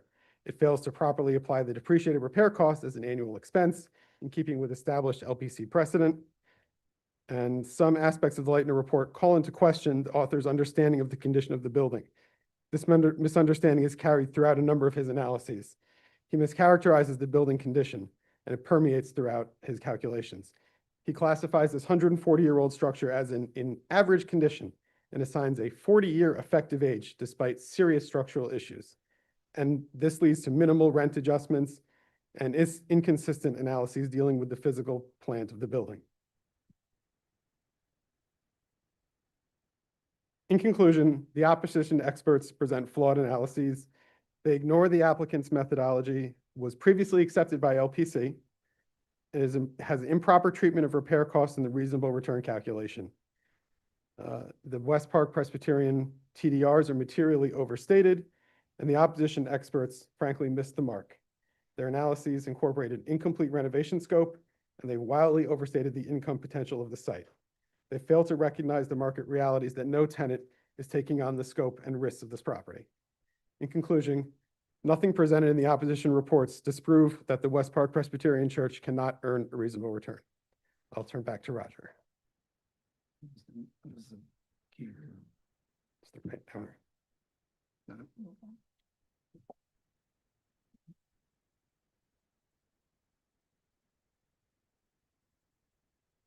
Good morning. I am Roger Leaf, Chair of the West Park Administrative Commission, speaking on behalf of the church.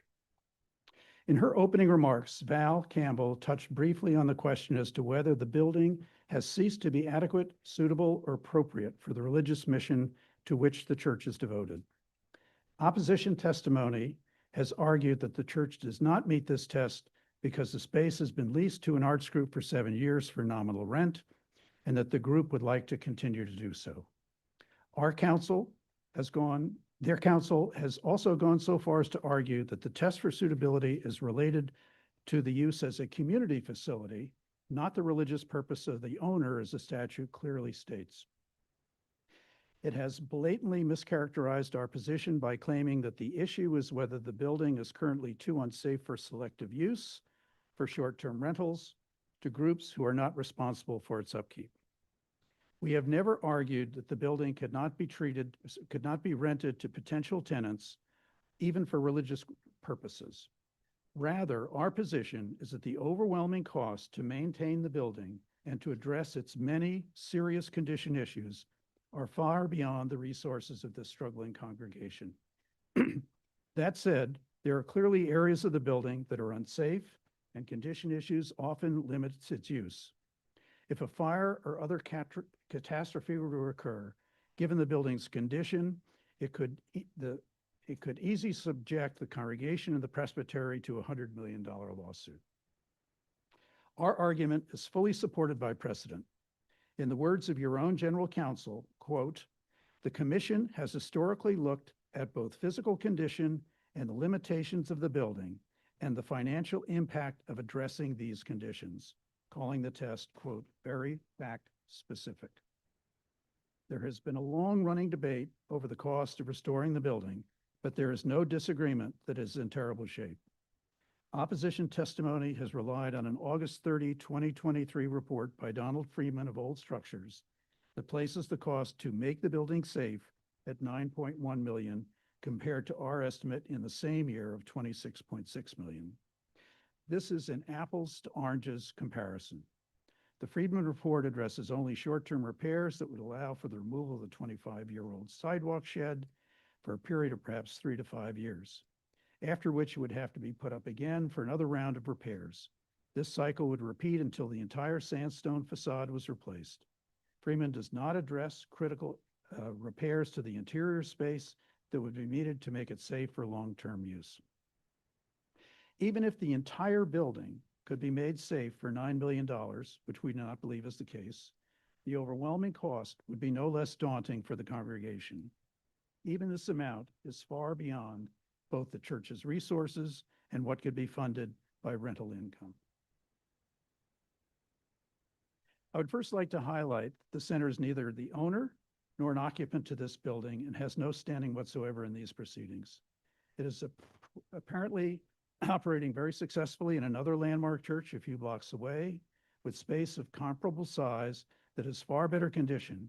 Nevertheless, we address their comments because the commission has given them ample latitude to raise issues regardless of their standing. During its 7.5 years of occupancy of the church's building, for which it paid only a token amount in rent in return for assuming responsibility for, quote, preserving the church's historic facade, unquote, it made no attempt to do so. On several occasions, it has fraudulently stated that it spent as much as $1 million on restoration, but it cannot document that it was spent anything to restore the building. In fact, when the building had to be closed for emergency repairs in 2021, the center claimed that it had neither the funds nor the fundraising capabilities to help pay for the repairs. By the end of 2022, the center was virtually bankrupt, with a loss in the year of $106,000 and a negative net worth of $228,000. At the time, its current assets were just 38% of its current liabilities, an indication that it was 60 to 90 days away from having to close its doors without a significant infusion of cash. The center was kept afloat in 2023 by an anonymous gift that was 2.5 times its total fundraising in all of 2022.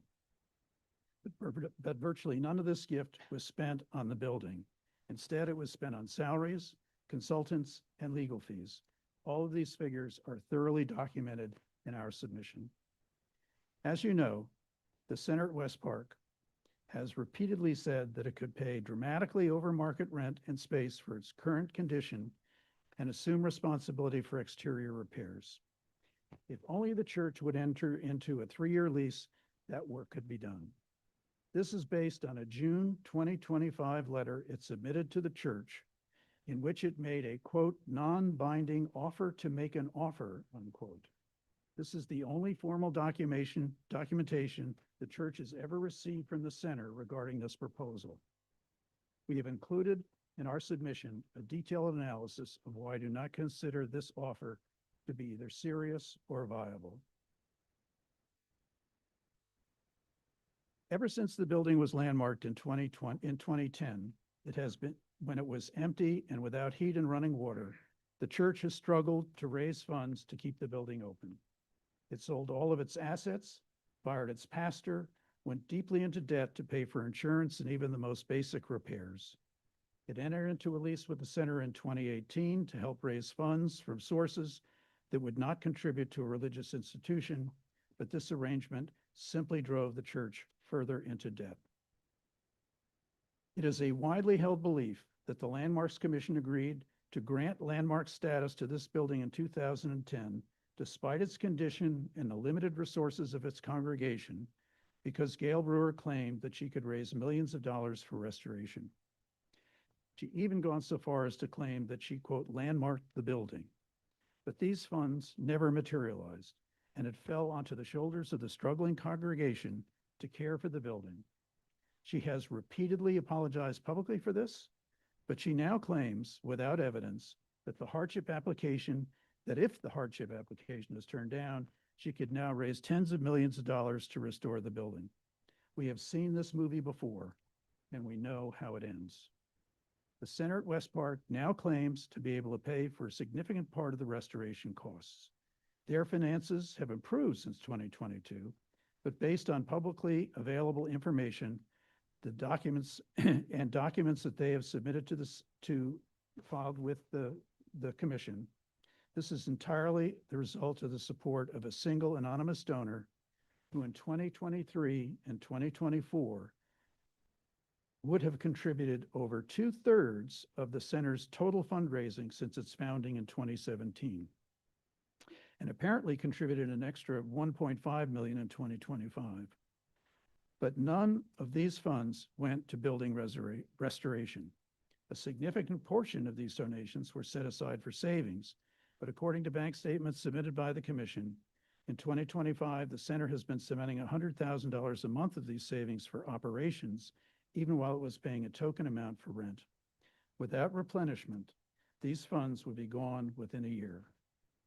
There is particularly no evidence the center has the resources or the fundraising capability or to pay the rent to fund the repairs it proposes. For the church, the contrast between granting a hardship and turning it down would be more dramatic. Could not be more dramatic. If approved, the congregation would gain safe, accessible space for worship and community activities, and the resources it needs to hire a pastor and continue its historic outreach to the community. If turned down, the congregation would still have to sell the building and it would almost certainly cease to exist. In that event, there is also no assurance that a new owner could be found given its condition and landmark status and the enormous cost of bringing everything up to code. The grant of the hardship would also enable the congregation to keep its commitment to endow a $25 to $30 million social justice fund to be managed by the Presbyterian of New York City. The social justice fund would initially provide about $900,000 in annual funding, which with prudent management would grow over time. The funds would be used for community outreach programs in some of the city's most underserved neighborhoods at a time when such programs, particularly in support of our immigrant community, are under attack.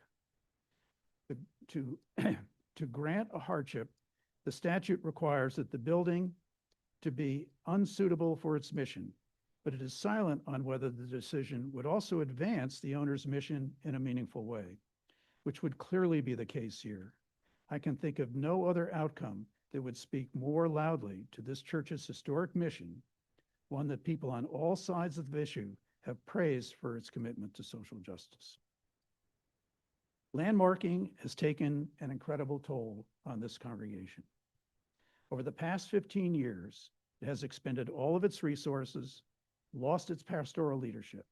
The congregation has been reduced to a handful of dedicated supporters, and it has had to go deeply into debt. And for the past 4 years, it has been subjected to false accusations of money grabbing, demolition by neglect, and abandonment of the neighborhood it has served. I want to underscore how difficult this moment is for the congregation. It built this great space and has maintained it as best it could. It has worshiped, organized for social justice, served its neighbors and the city from within its walls for 150 years. We understand that this decision before you is not an easy one, but we believe that over the course of the proceeding, we have provided the data, analysis, and documentation required to demonstrate that we have met the requirements for hardship provisions set forth in the statute. I'd like to turn our presentation over to Vale Campbell for closing comments. Thank you for your time and attention.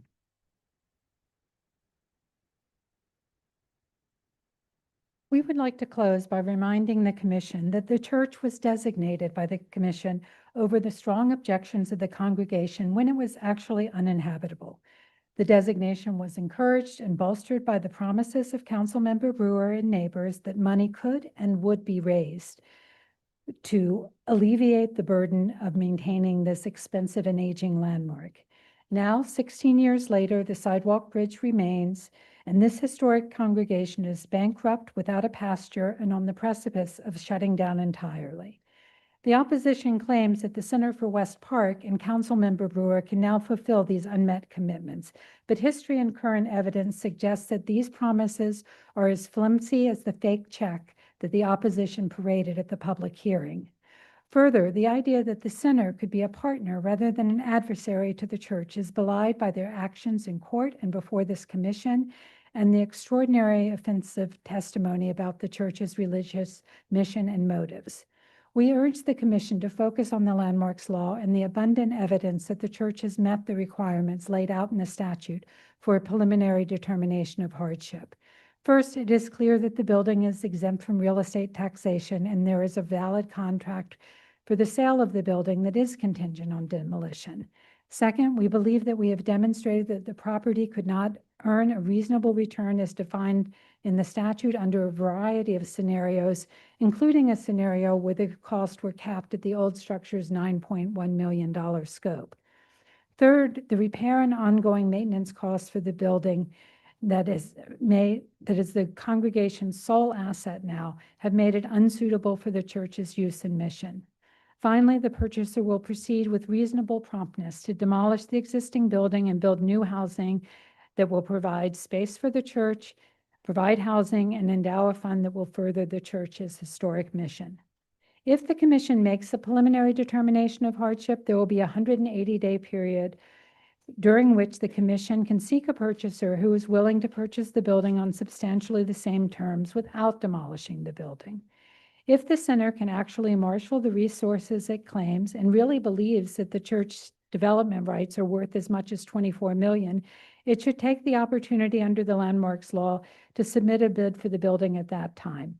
However, it would not be appropriate for the Commission to deny the preliminary determination of hardship based on the unrealistic expectation that the center would then be able to step in and take control. We understand that the Commission is concerned about precedent. However, it is clear that hardship applications are quite rare and only filed as a last resort. If, as we believe, the applicant meets the findings required for a hardship determination, the Commission should be more concerned about the precedent of denying a worthy application filed under a constitutionally required component of the Landmarks Law. We greatly appreciate the Commission's consideration of this important and complicated application. It has been 3.5 years since the church made the difficult decision to file a hardship application. We respectfully ask the commission and its consultants to complete its review of the application with due speed. Thank you. Thank you. So let's go ahead and see what kind of questions the commissioners have. Commissioners, do we have any questions? Mark, did you want to say something? Okay. Commissioners, do we have any questions? Commissioner Ginsburg? When the church accepted the offer of sale, were there any other proposed purchasers? What's your answer? We accepted the offer from Alchemy Properties in March of 2022.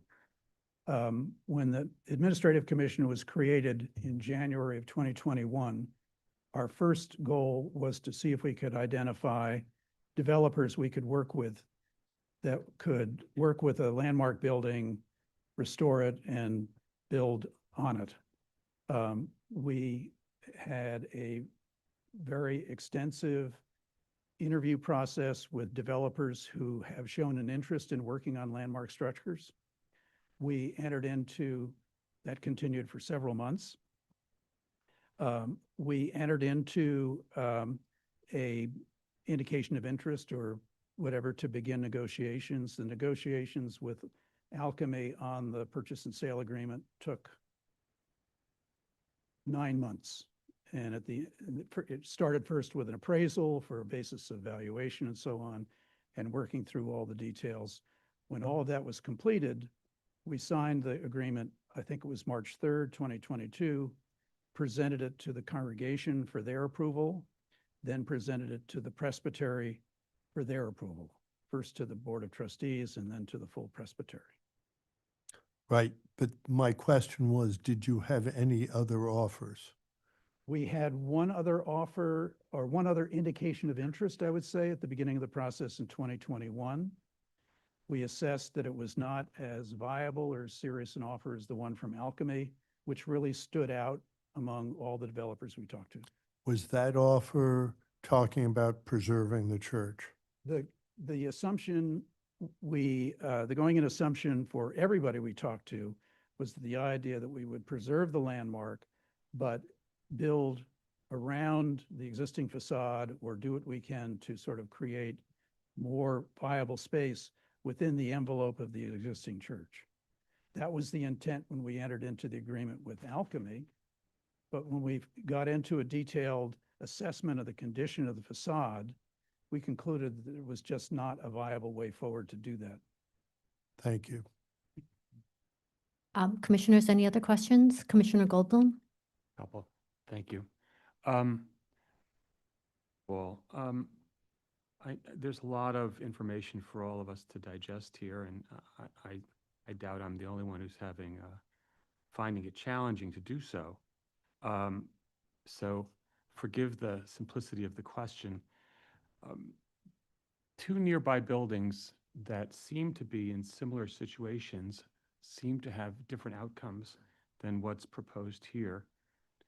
St. Paul and St. Andrew, which is down the block, just got a $5 million renovation grant, and 140 West 81st, a couple of blocks away, was able to successfully convert itself into condos without a major demolition. Why are those buildings different than yours? I think the principal differences that are the condition issues of the structure. St. Paul and St. Andrew, I'm not intimately familiar with the condition of that building. They, in fact, at one time did try to step out of their landmark restrictions for development and were unable to do so. But I think they had a building that was in better condition, and so the restoration costs and so forth were not as daunting, I believe. It's turned out, I think, to be a very successful location for the Center at West Park. It's approximately the same size in terms of space to use. That's helping them generate additional income for the church. And it's also made it possible for them to get grants from the state. So it's been a very successful home for them. I'm not familiar with the 81st Street. I can't really speak to that because That was Mid-block church, Yeah, the DXA mid-block Studios. church on 81st Yard, Street, right. where they basically, as I am not completely familiar with that application, but I think it was a DXA building, and they built basically behind the church. And it was a much smaller structure, and I don't think they had the same degree of condition issues with regard to the facade. But as I said, I'm not Right. eminently familiar. Okay. Okay, great. And second question is about the proposed endowment, $25 to $30 million, according to the slide. Yes. Is that money, would that money come to the church at West Park as part of the sale? Yes. When the congregation of the church voted to approve the contract with Alchemy, in the same meeting, it adopted a resolution to take the majority of the proceeds from that sale and make a restricted gift to the Presbyterian New York City that could be used exclusively for the kinds of social justice programs that were cited in that resolution. We can deliver a copy of that resolution to you if you like. But that had always been a part of the intent and objective of the church, was not just to take the money and run, or the money grab that they've been accused of.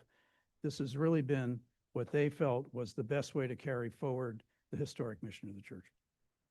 And you'd said in your final statement that if the application is not granted for the demolition, that it would mean the end of the congregation.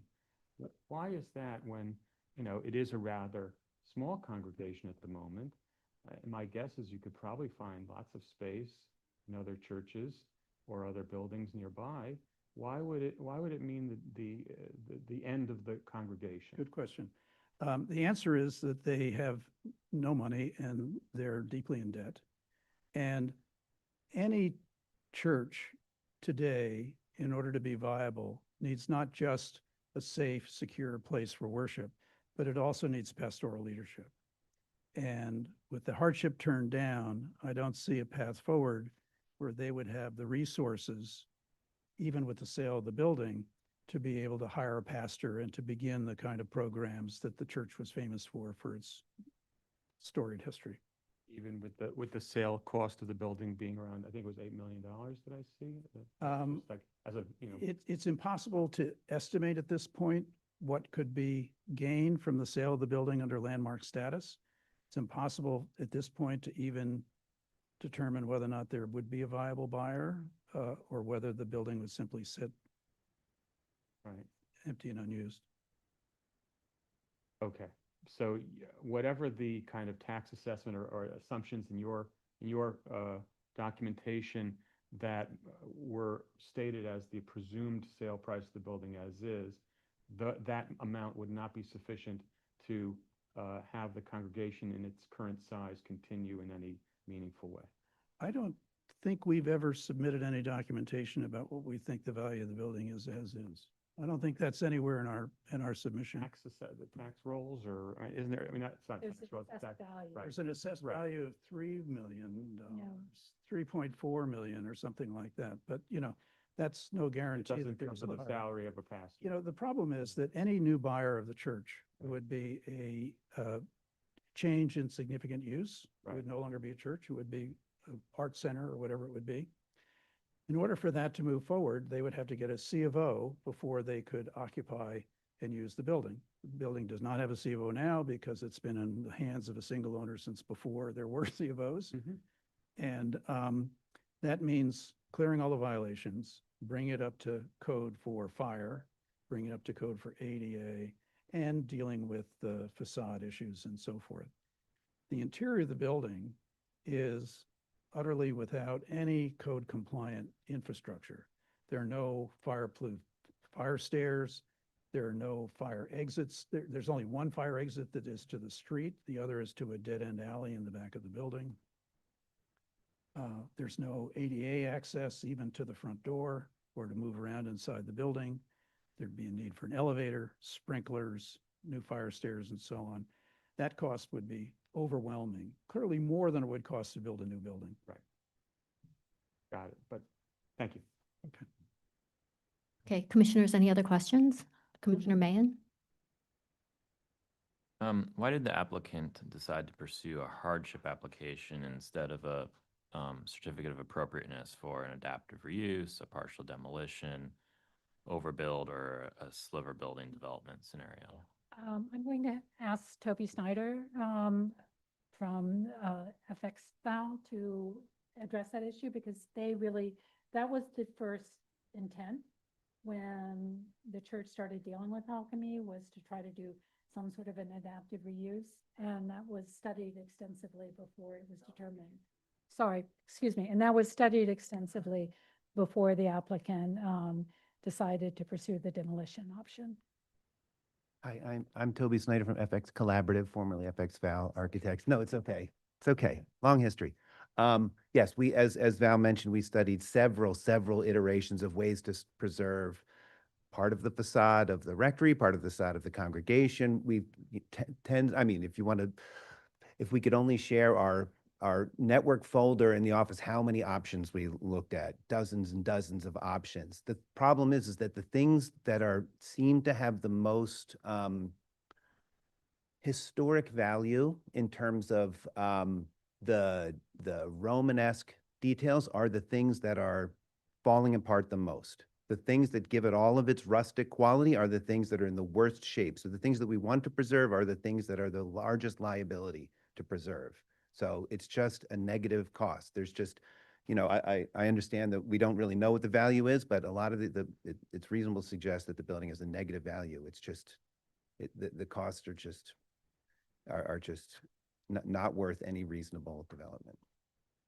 So, I mean, we looked at very narrow portions. There's plenty of other examples. You know, we're working on the Children's Museum of Manhattan at the First Church of Christ Scientist, a building in completely different condition, and even it has its issues. We're working on 144 St. Felix. We've worked on a number of churches, figures that way to, every church is different. Every one of these building footprints is different. The condition and quality of the West Park Presbyterian Church is in extremely poor condition. So might I summarize your answer as that the decision to pursue a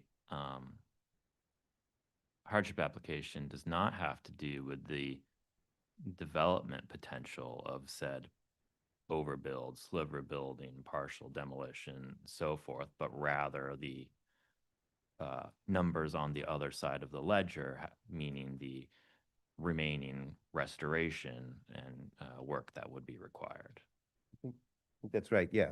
Yeah, Okay. there's no appropriate way to lose millions and millions and millions and millions and millions of dollars. There's no certificate of appropriateness for that enormous loss of money for any potential development. Okay. I couldn't figure out any appropriate way to do it that wouldn't be a boondoggle. Okay. I have a few more questions, if that's okay. Okay. All right, so the reasonable return analysis, I'm going to summarize my understanding of some of this and sort of conclude with a question.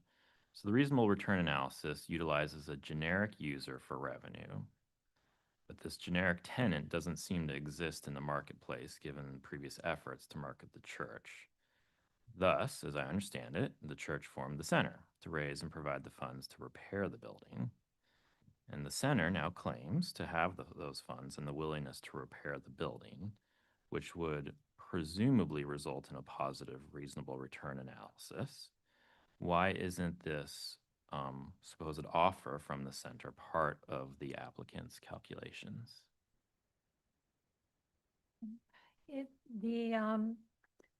First, I should note that offer only came after the appellate division had declared that the center's lease was invalid.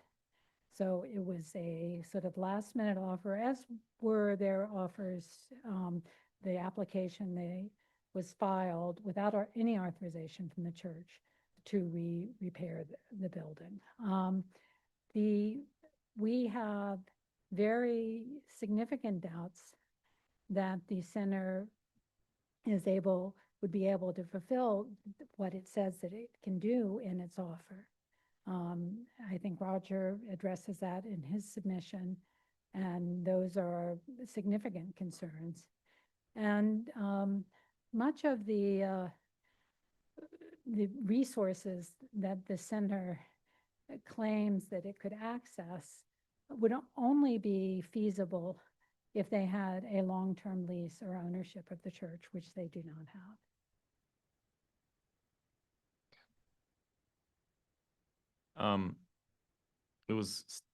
There were statements made, so I just wanted to ask directly, did the applicant reject funds in the past for repairs from the center? The church has never been offered funds from any source to take on the cost of repairing the building I have one more. from a third party.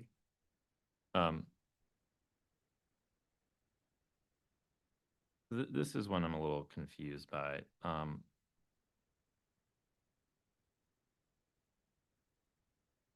So, you know, the applicant, well, okay, so maybe a couple questions here. Has the applicant been recently using the building? And, you know, kind of corollary statement is that tenants of the applicant certainly have been in the recent past. So if that's the case, how can you contend that it is so unsafe and uninhabitable? Those, to me, regardless of my personal, you know, feelings or anyone's about sort of just visiting it as a layperson, perhaps, seem to be contradictory statements and realities. I would say that twice in our presentation today, we stated that it is not our position that the building cannot possibly be used for any purpose today.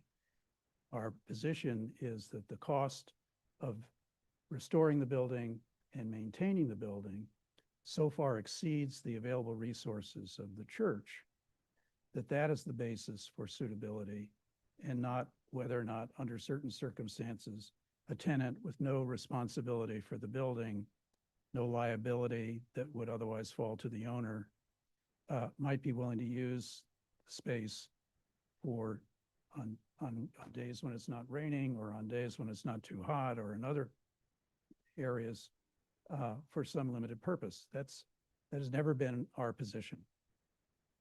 The center at West Park used the building quite actively, and the congregation itself held open mic activities and other things in the church on a very selected basis. That is not contradictory to our position that any sustained use of the building would require tens of millions of dollars that the church simply doesn't have. Does that make sense? Okay, thank you. Yeah, I mean, I can certainly understand the sustained argument. Jump in for 1 second. Please. I just want to make sure that I'm understanding what you're saying. So it's you're saying that the church as a congregation would have no, even given the size of current size, has no sort of obligation to rent out the building or somehow create other forms of income to address the maintenance issues, that question of the congregation that should govern our decision. Not exactly.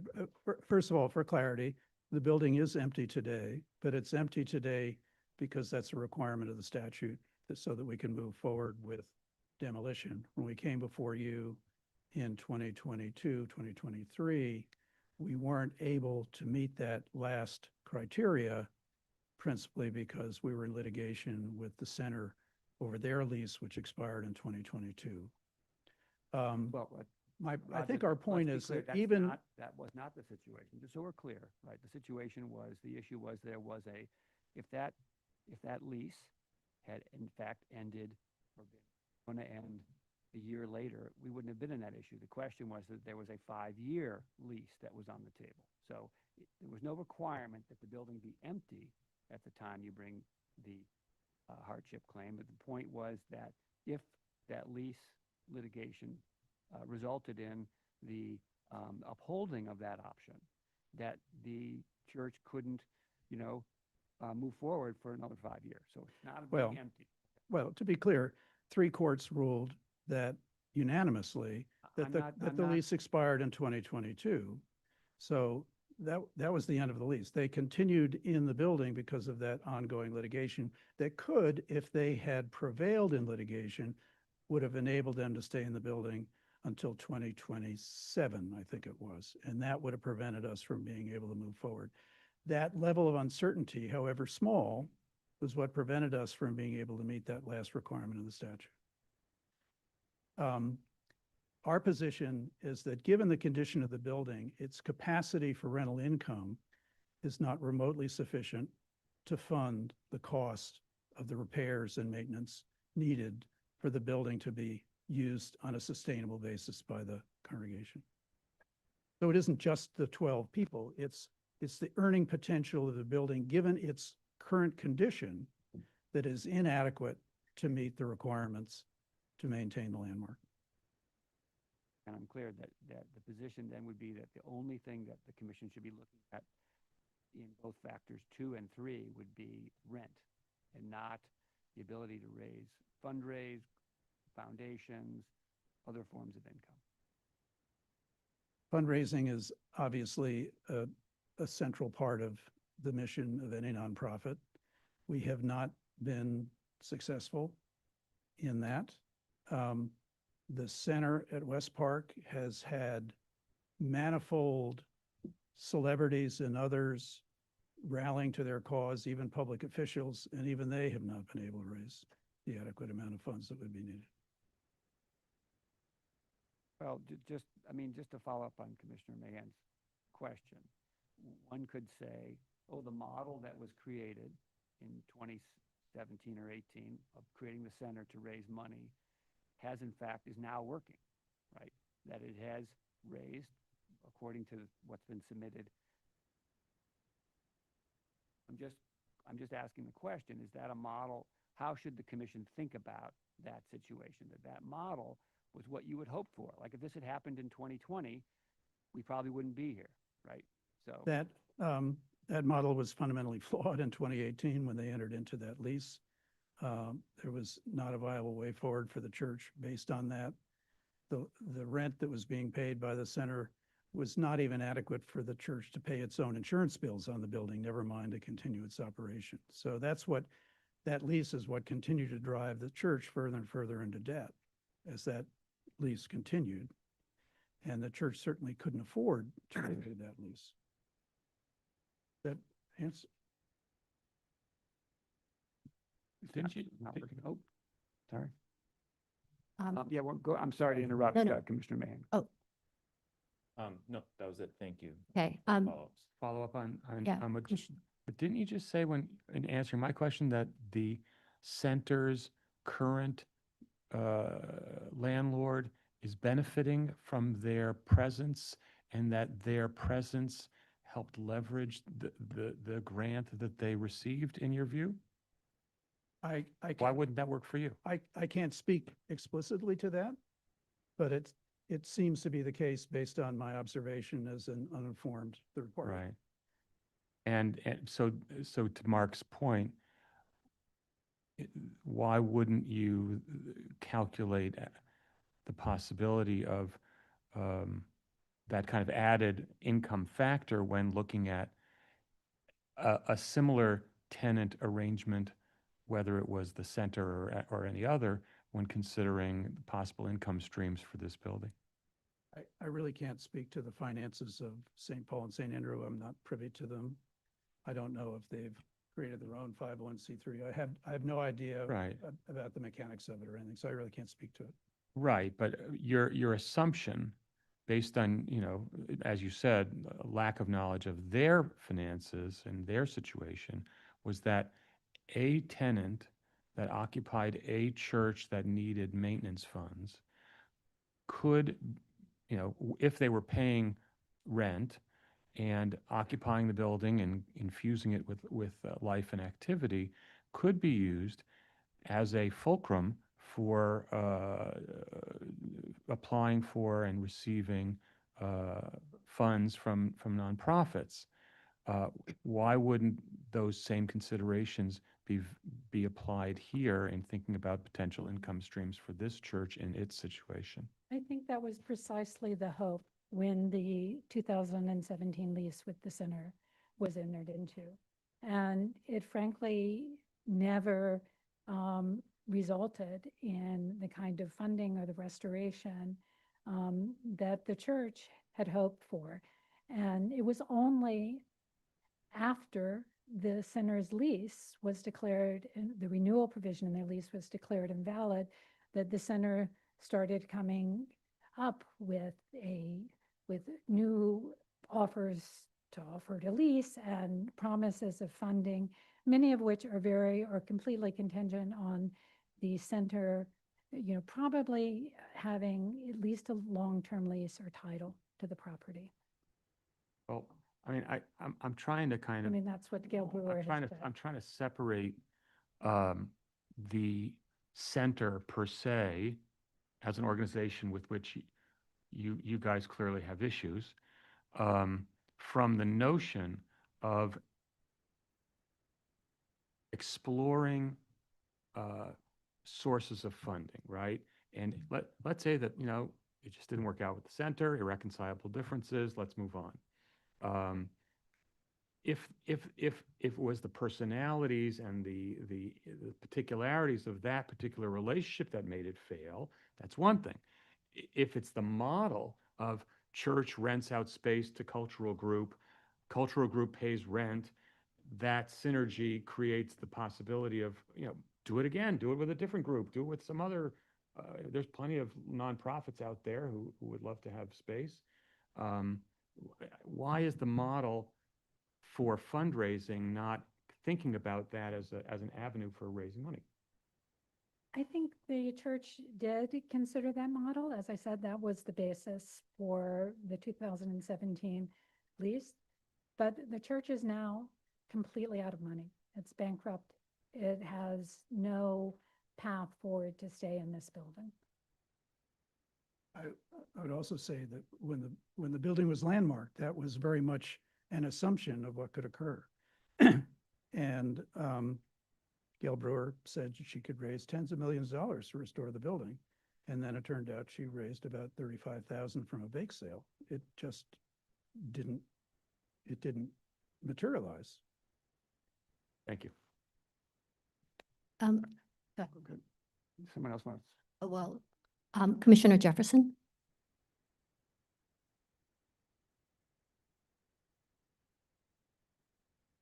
Center. The center at West Park lost a court case.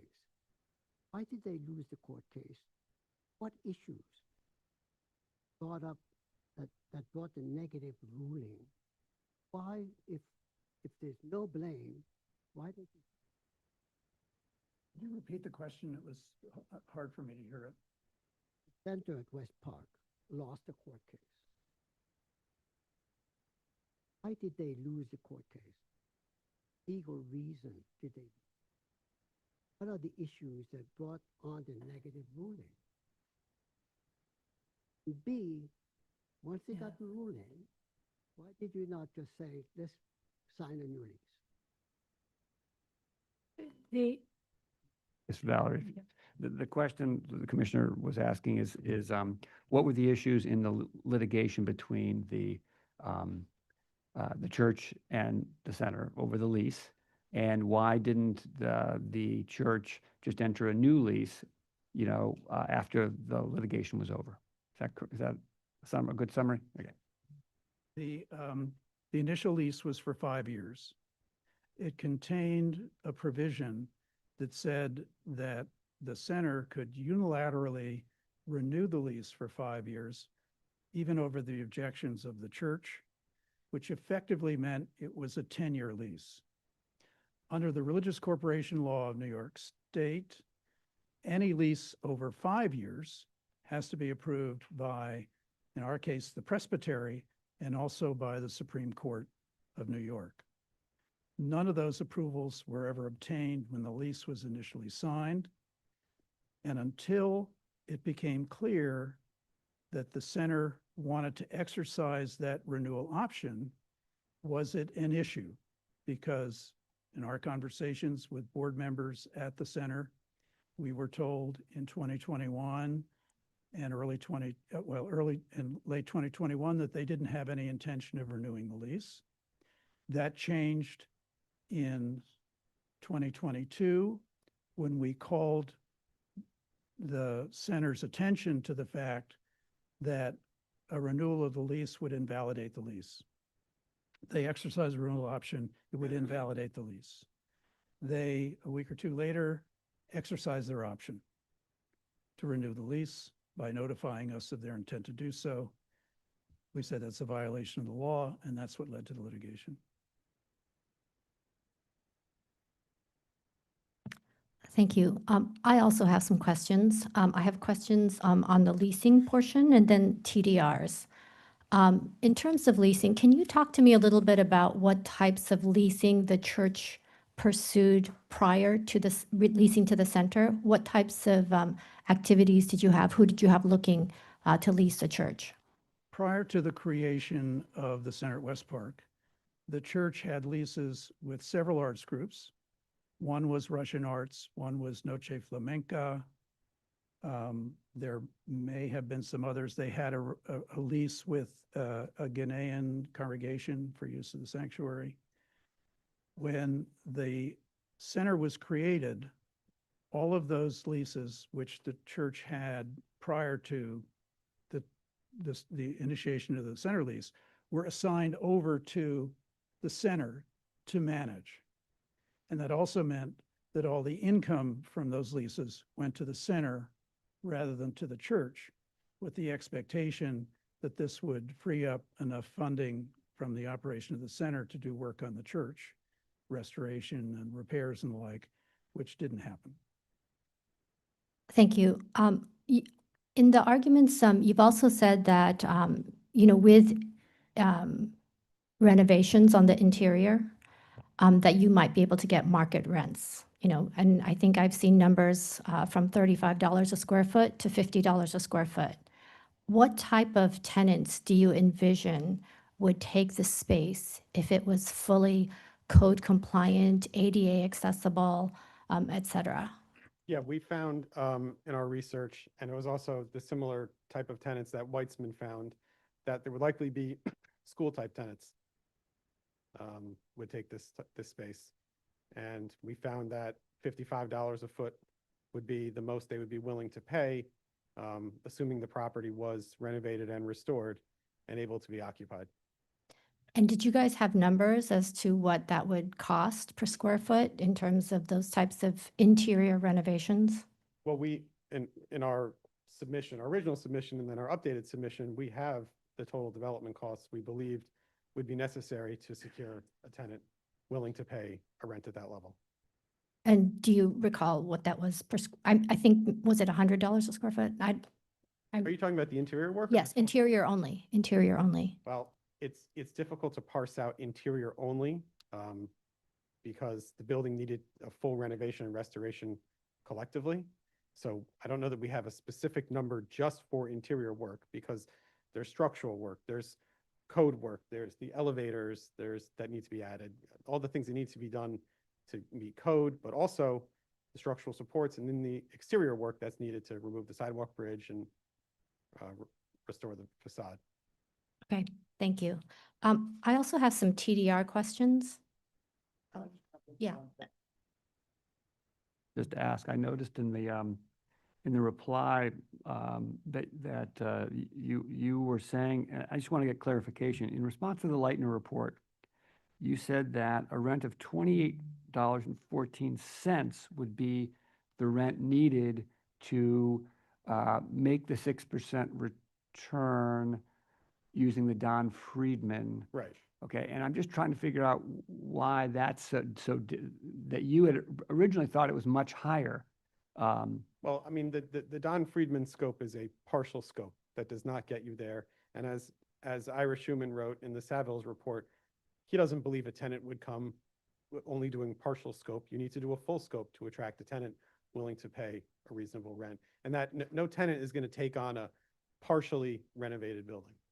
Right. I think just so for clarity, I don't think Don Friedman was suggesting that. I think Don Friedman was suggesting that the church, as the owner, could continue to lease out its property and whatever to a potential arts organization or whatever, and engage in phased work that would require, yes, in 10 years, continued work like many buildings. But that from the perspective of the landmarks law and hardship, that what we're looking at is whether the building can function or make a reasonable return, depending on which factor you're looking at, during a test year or in the near future. And so it's not necessarily the fact that you're not going to finish all the work. That's not a criteria, right? The criteria is if you did the work that he said, what rents could it generate? And I guess you're saying 28, it would need $28 square foot rents in order for it to make a reasonable return. I'm just trying to Again, that's clarify. only a partial scope. No, I understand that. We But think that's it'd be his. difficult to find a tenant willing to sign a 10 or 15-year lease coming into a building knowing that, oh, only a little bit of this work has been addressed.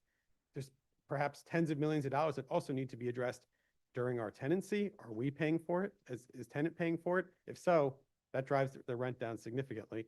Otherwise, I mean, how can you have a school come in knowing that there could be years and years and years of work that has to be done, given that you've only done one phase to get a tenant, knowing that there's a huge amount of work that has to be done down the road. Right. So your response is presuming an entirely new tenant as opposed to Yes. a continuation of the existing. Okay. Thank you. Commissioner Chu? Yeah, sorry if this is, it's very complex, and I have a question related to your point, Mark. I just want to understand, right now, the West Park Administrative Commission relies on a comprehensive all-at-once renovation model, is just, I think, what you were saying. As a basis for this financial calculation in the hardship application. We deal with a lot of institutions that are in older historic buildings, again, where their master plan approach to the building repair is done on a phased approach, which helps them deal with the finances that you would need otherwise all up at once.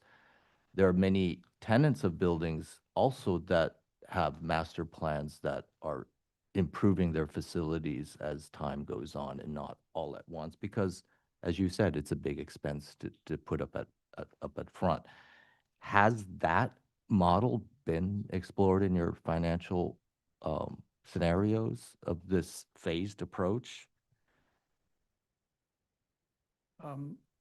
Going back in time, and this is reflected in our initial submission, the church explored a range of issues with brokers and others to try and find a partner on the space where we could partner on the costs and the outcomes and so forth.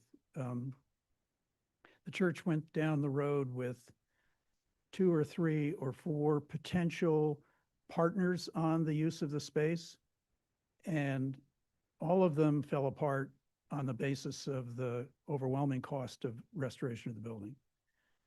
I think this is documented in our initial submission, but who was the broker? But that, again, that was based on a strategy where you were delivering a fully renovated facility. No, that was a building where a partner would come in its current condition, and then we would work together on restoration of the building, which would have likely involved shared ownership over time and so forth. And we simply weren't able to come up with a partner who was willing to do that because of the condition of the building. We did, I'll have to go back to the original submission, but we talk about that at some length in the original submission. And I think you did maybe address this previously. There was a question, I think, Michael, you may have asked it. Have you applied for public-private grants for getting additional funding? Has that been a process that's been pursued? I can't speak to what the church did going back more than 5 or 6 years ago. My involvement goes back now about 5.5 years. So I can't really speak to that personally, but we can get back to you on what efforts were undertaken during that period. Okay, thank you. Okay, I have some questions additionally on the TDRs. So the center, I think in their application or their submissions said that the air rights have significant value. They said there's over 80,000 square feet of air rights and 100 potential receiving sites, especially with the changes in the city of Yes. I think one of your arguments was that was to discount, I guess 50% of the receiving sites were in a historic district, right? And you said, it's very too cumbersome, I think, in the historic district to make changes. And yet we approve additions, rooftop additions, rear yard additions in historic districts all the time in this room. How do you respond to that? Well, some of those parcels are 17-foot wide parcels, 18-foot wide parcels, up to 20 feet. Those parcels in general, have their own unbuilt development rights. They don't need to go through a lengthy landmark process to go and acquire development rights from a third party when they have, in most cases, their own unused development rights. Okay. Also, I think you did assign a value apparently to TDRs. You had an option value for 1.5 million. Can you explain how you came to that number? Yeah, I mean, we think that at some point there may be an ability to sell a small portion of the development rights to any number of sites that somehow become available. We look to some historical transactions where folks were essentially holding back a huge amount of development rights, not knowing whether they'd eventually have a receiving site. And we translated that into what we thought was a reasonable option value, essentially what someone would pay to take a flyer on buying 80,000 feet of development rights that as of today and in the medium term likely have no receiving site. Okay, thank you. Let me ask just one other question. This is more of a clarification question for me. One of the other things that you said is that even with the city of Yes, that the process to transfer air rights was going to be cumbersome and it would take over a year.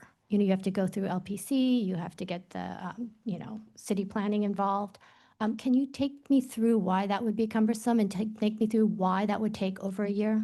Sure, because for your first transfer, you need Landmark's approval of your continuing maintenance plan. That requires that you hire an architect who does an existing condition survey of the building, identifies immediate work that needs to be done to bring the building to a sound condition. You have to draft a restrictive declaration. That's a form. It's not a huge amount of work, but it is something, and that process goes to the community board, typically to the landmarks committee, then to the full board, and then goes to the commission for a public hearing. At the same time, you also have to get a certification from city planning, which has a number of other steps, and our office is doing a number of these now, and it is a 7 to 9 month process. So it's not, it's not an as-of-right process. It's not like the universal affordability preference, which you can get as of right, or zoning lot merger. It requires a process, not discretionary, but a process nonetheless. Thank you. Commissioners, anybody else have any questions? Commissioner Chen? I know this is a difficult question. Hindsight is always 20/20. I know the church strenuously objected to being landmarking. Can you foresee what would have been the scenario where the building was not landmarked back then, and what would the church be like today, and what would that be different? There was actually a very good scenario because at the time, that the building was put up for designation, there was actually a plan to develop an affordable housing project on a portion of the site, really where the rectory is. And that plan was advancing. When the building got calendared, the affordable housing developer dropped out. So I think that at that time, that was the thought, that there would be this new development. It would generate some funds to restore the rest of the building. And that was what the church was pursuing at the time.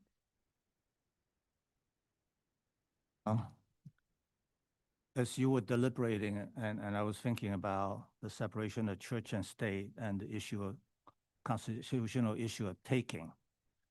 I do not know how that entered into this discussion. Obviously, it's not pertaining to landmarks at this moment, but I'm wondering, have you considered the issue of taking as an alternate route?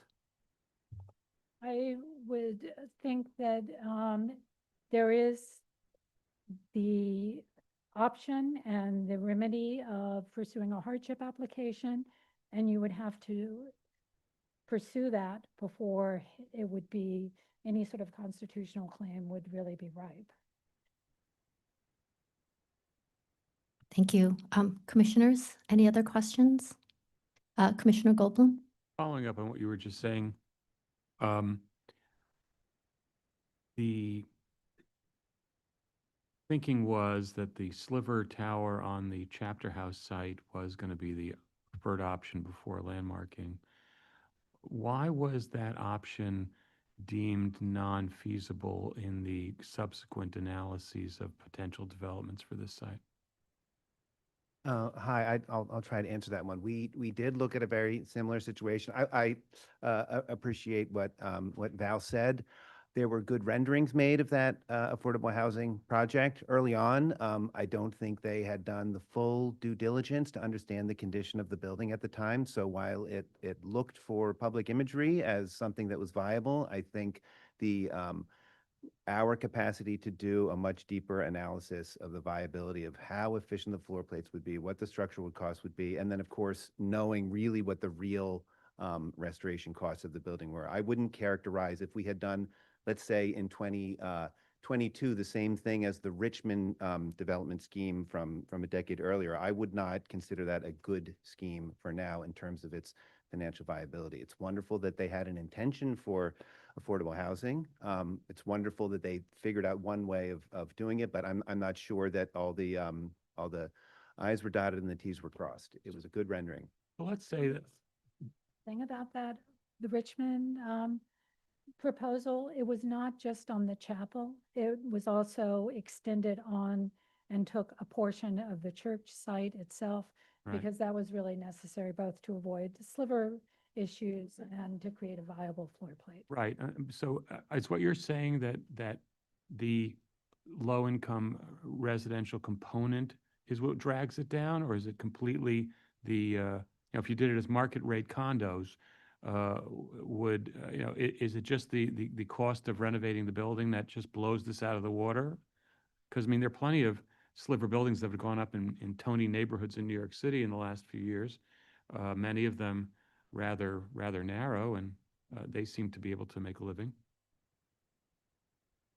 I would just say, the funding that's available for developing a all market rate condo building is different than the funding that's available to develop affordable housing. So I don't understand the nuances right there. I can just say that the condition of the existing West Park Presbyterian Church is so much worse than every other precedent that we are looking at in terms of the cost to maintain it and restore it, certainly when going through the extensive kind of foundation, core, overbuild, cantilever work, which, we've done a lot of that work with Alchemy Properties before, plenty of buildings cantilevered over adjacent neighbors. The cost is pretty substantial, and that's when you're next to a really strong neighbor. We would be next to a very weak sanctuary building neighbor that I just think that the cost in this case, on this particular site for this congregation, we've looked at a number of other precedents. They're not as in such terrible condition as the West Park Presbyterian Church.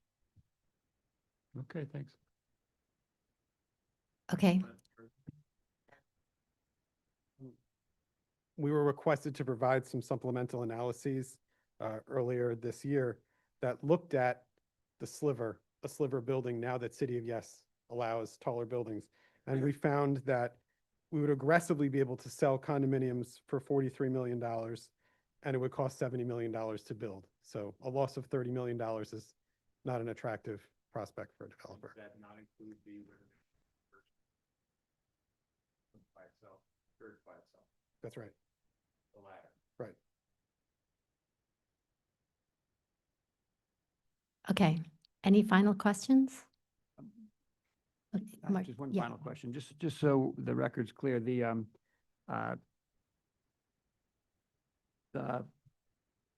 TDR, you do propose this $1.5 million in present value for that. How does that show up in the hardship, in the reasonable return analysis?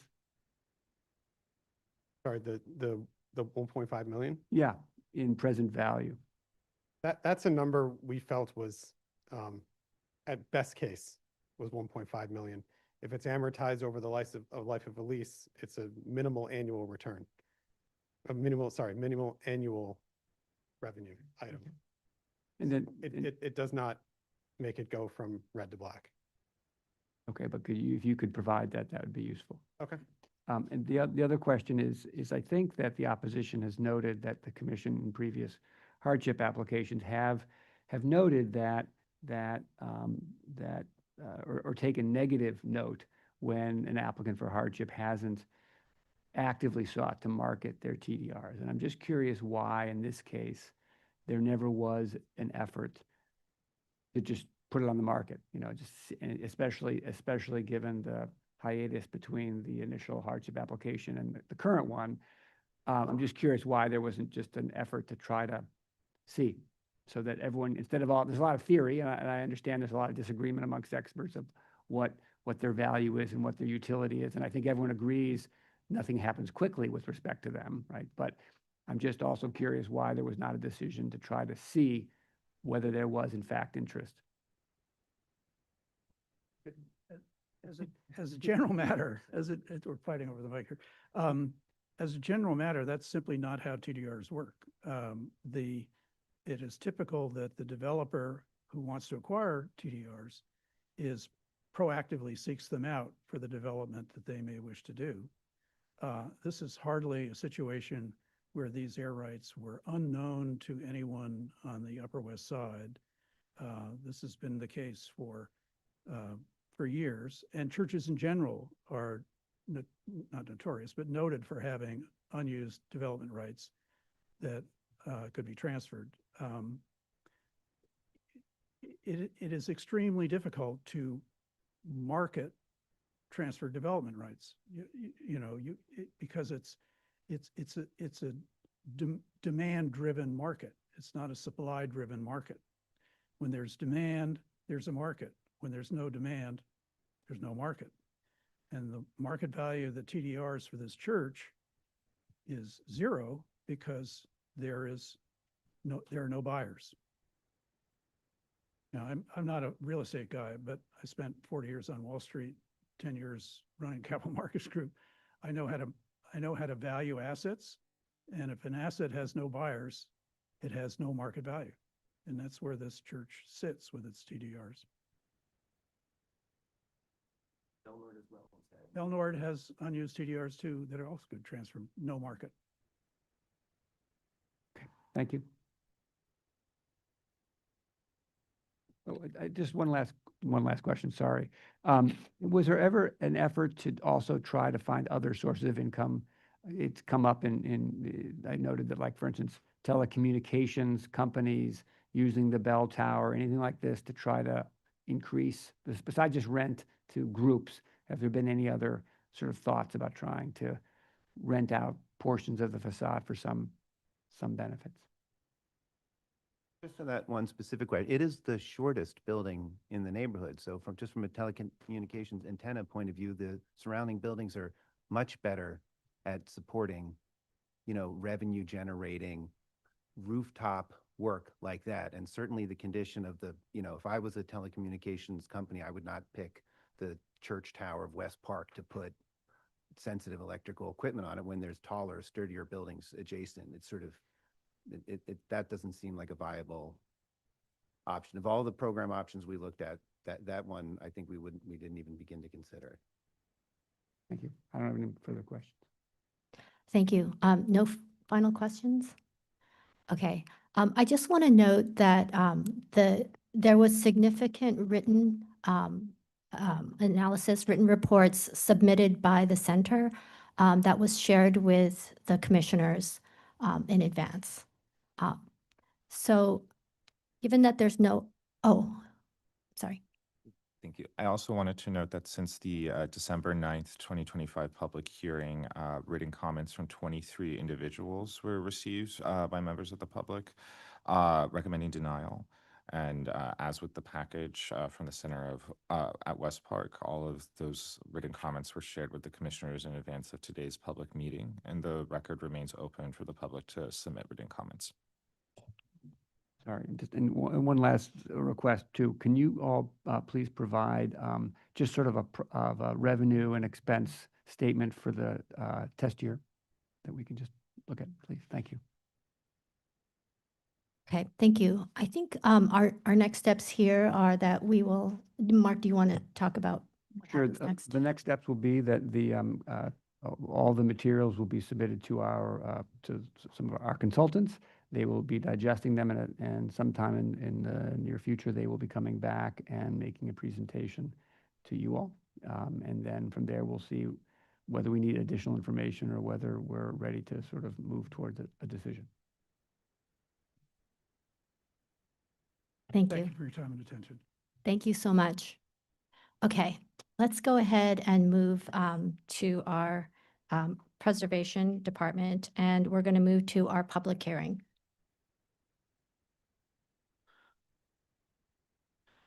Okay, for the public hearing agenda, we're going to start with public hearing item number 1. That's LPC 26-07003, an application for a certificate of appropriateness in the Borough of Brooklyn, Block 2121, Lot 33, 364 Clermont Avenue in the Fort Greene Historic District. This is an Italianate-style row house built circa 1850, and the application is to construct a rear yard addition.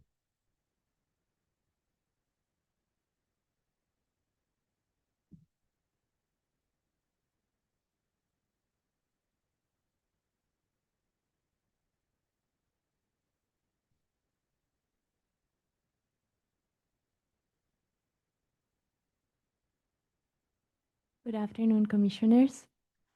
I'm Georgia Cedro, representing the applicant for 364 Clermont Avenue in the Fort Greene Historic District. The architect of record is with us too if we need to defer to him for anything else. I'm part of the design team. Oh, fantastic. Great. Great. So we're here today to present the request for a modest modification of the rear facade with a modest expansion. As mentioned, we're part of the Fort Greene Historic District in a block in particular that has been quite worked on. In fact, 55% of the row houses have already present extensions for 1 floor or 2 floors. The reason why we're here is because we're asking to extend the 2nd floor, which does not fall under the within the 50% requirement. In particular, the neighboring lots to ours both have different extensions, and we're not passing the depth of either of those. The block aerial view shows how again, most of the buildings have already been modified. And these are views from the roof of our existing house. The lot is not visible from any point around the block. So there's actually one, if you can look at D, there was one open lot, but it's been built currently and it will be filled in. So that would have been the only point of visibility. And what is very interesting to point out is that the existing house presented this canopy, of which the volume visually is more impactful than what we're trying to propose. From this view, again, looking at the neighboring properties, they all have been worked on. They present bulkheads, they present different terraces, large windows, and so on. So in the volume comparison, we're trying to highlight what we're trying to do at the second floor in particular. The basement is just going to be aligned to the existing extension that's already there. And in the comparison of the elevations, we can note again how the proportions of the building remain the same, and we're just trying to work on the part of the facade that's already compromised also from a structural point of view. We are going to remove the canopy, of course, and we worked with LPC at staff level to repristinate the original size of the openings, in particular the third floor and second floor. And in terms of volume and context, with the extension that we are proposing, we are just trying to offer also a terrace for the third floor. So we will need to convert one window into a glass door. But our extension does not protrude further than the 362 Clermont. And for what regards the 366, the neighbors are aware of what we're trying to do and don't have any issue with it. From the original section of the existing building, again, what's important to notice is the volume of the canopy that is actually more impactful than the extension we're trying to achieve. And on the floor plans from the basement up, we're trying to highlight the modesty of the expansion that we're asking to add. This is the second floor where the new 8 feet would be added. And at the third floor, only the access to the terrace. This is one precedent on the same block where a similar intervention was proposed with for the volume that's highlighted in green. And here you can see the construction that's undergoing to enclose the lot in the only point of visibility. And with our land, so to summarize, we're just trying to propose a modest extension at the second floor. The depth would be 8 feet more, and we're trying to use traditional materials, bricks and stucco. But if you have any other suggestions, we can consider. Thank you. Thank you. Commissioners, do we have any questions? Okay.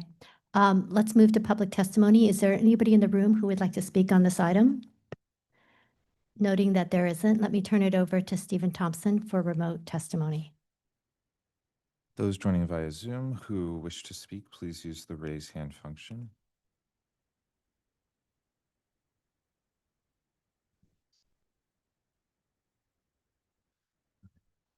Our first speaker will be Emma Bartley.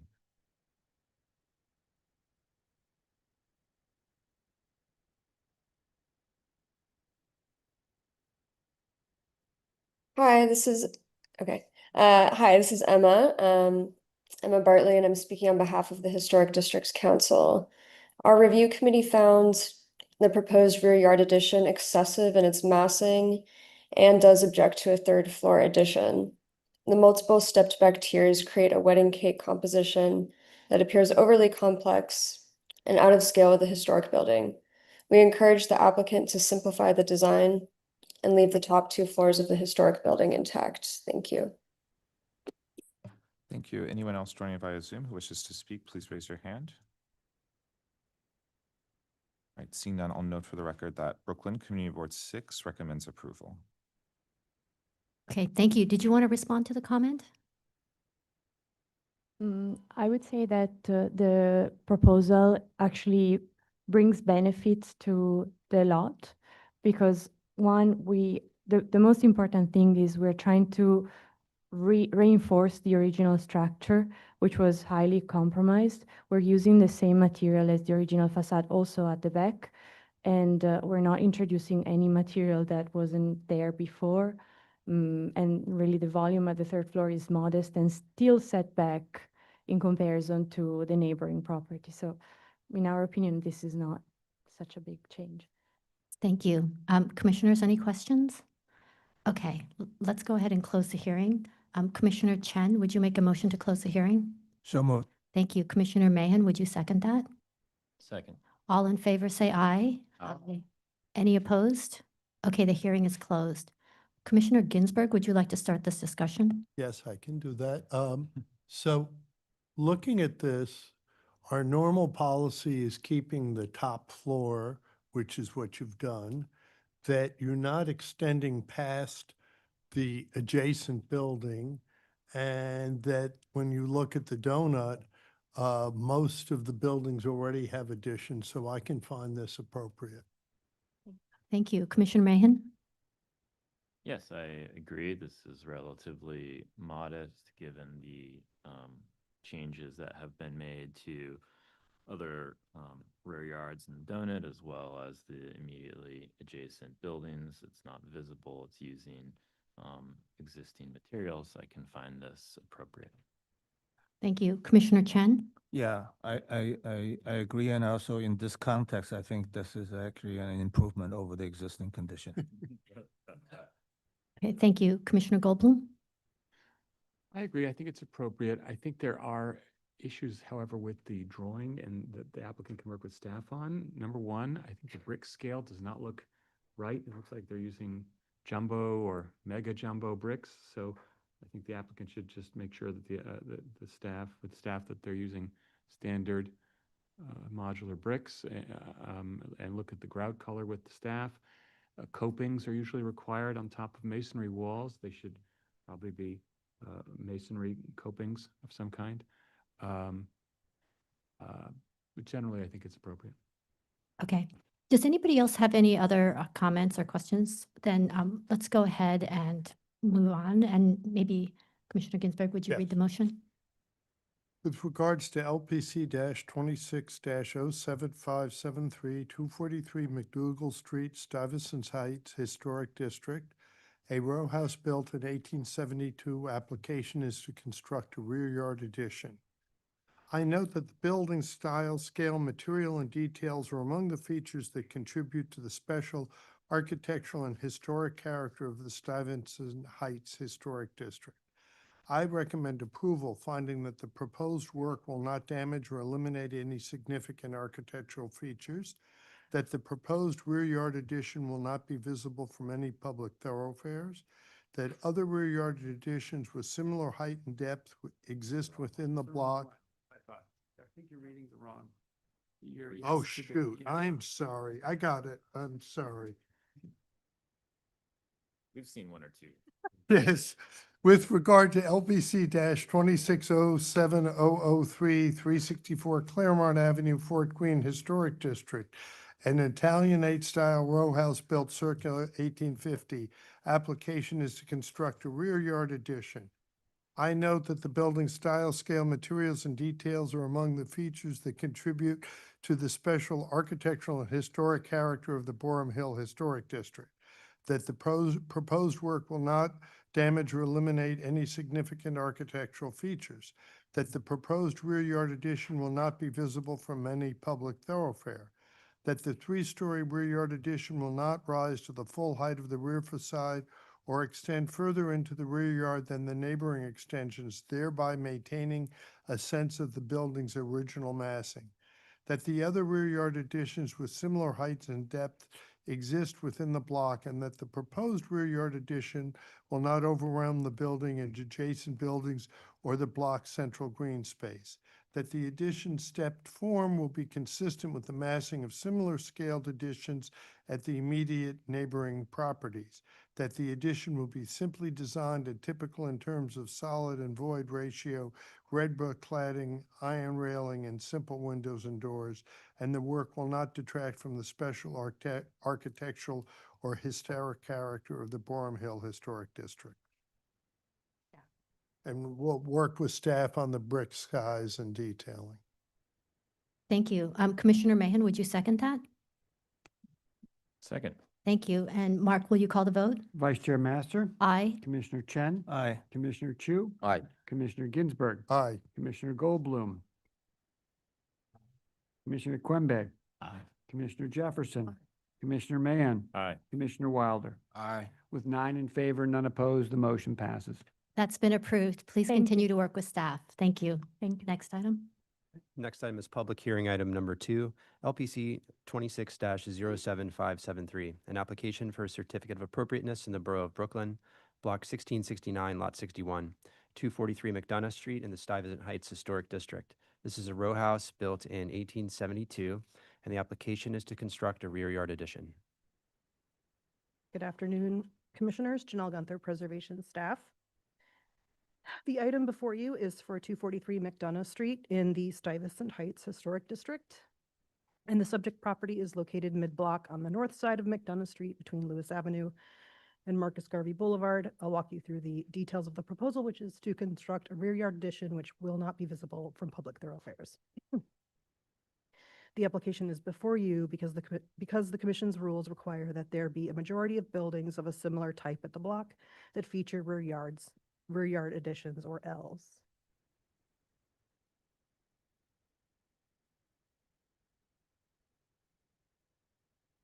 Here's a photo of the existing condition at the subject property, showing at the ground floor a partial width addition proposed to be demolished and a deck and stair that will be removed. And here are the adjacent properties.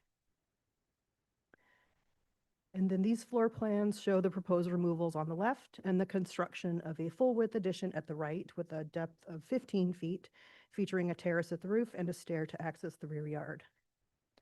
Next is the existing building section and the proposed.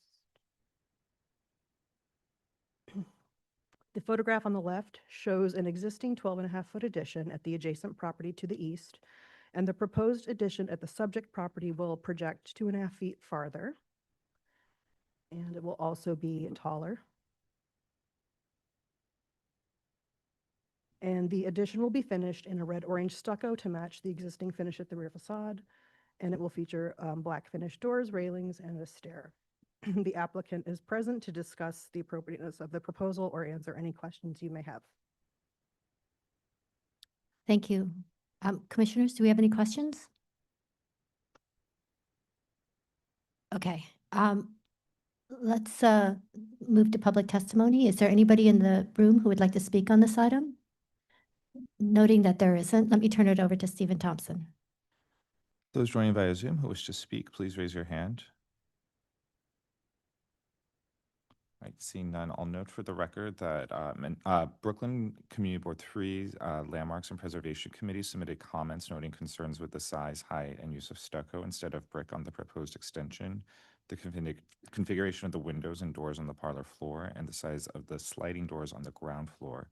The comments submitted by the committee have yet to be voted on by the full board due to scheduling issues. Okay, did you want to respond to some of the comments, the comment?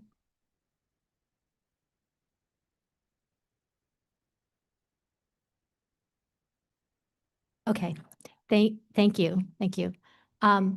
Okay, commissioners, any final questions? Okay, let's go ahead and close the hearing. Commissioner Jefferson, would you make a motion to close the hearing?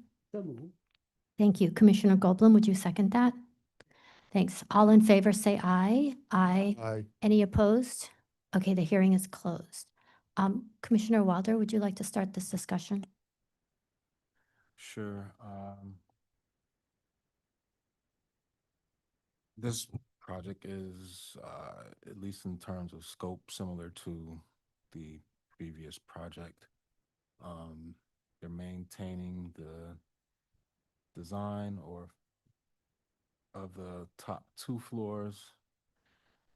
It seems that there's a significant amount of other buildings that have extensions that are either similar in depth as well as height.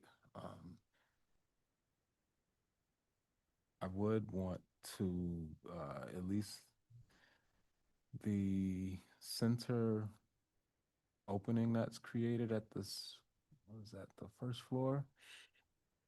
Does seem kind of awkward and out of place, but I don't think I don't think it's a reason to deem it inappropriate. So overall, I can find it appropriate. Just let me also note on that subject, that parlor floor window is being reviewed at staff level. Okay. Will be approved. There's one of those interior niches that was done a couple of times in Fort Greene, and they're opening that up and using that opening. That's why it looks a little different. Okay. Yeah, I can find it appropriate. Thank you. Commissioner Kumbay?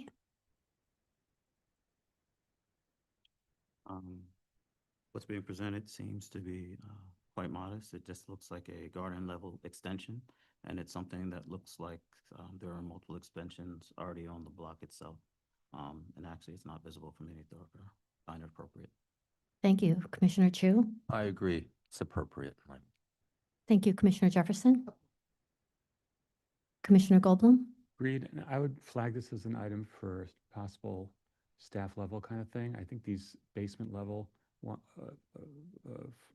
additions have a different level of intensity for me anyway than larger ones. You know, you see stuff, you know, behind the fences. There's kind of a sense of the ground floor being a little more of a free zone. And I think that that's not an appropriate read of the kind of urban development of these donuts. So I think this would be a staff level candidate. Okay, thank you. Commissioners, does anybody have any other opinions? Okay, so let's go ahead and read the motion. Thank you. Sure. Make sure I got the right one.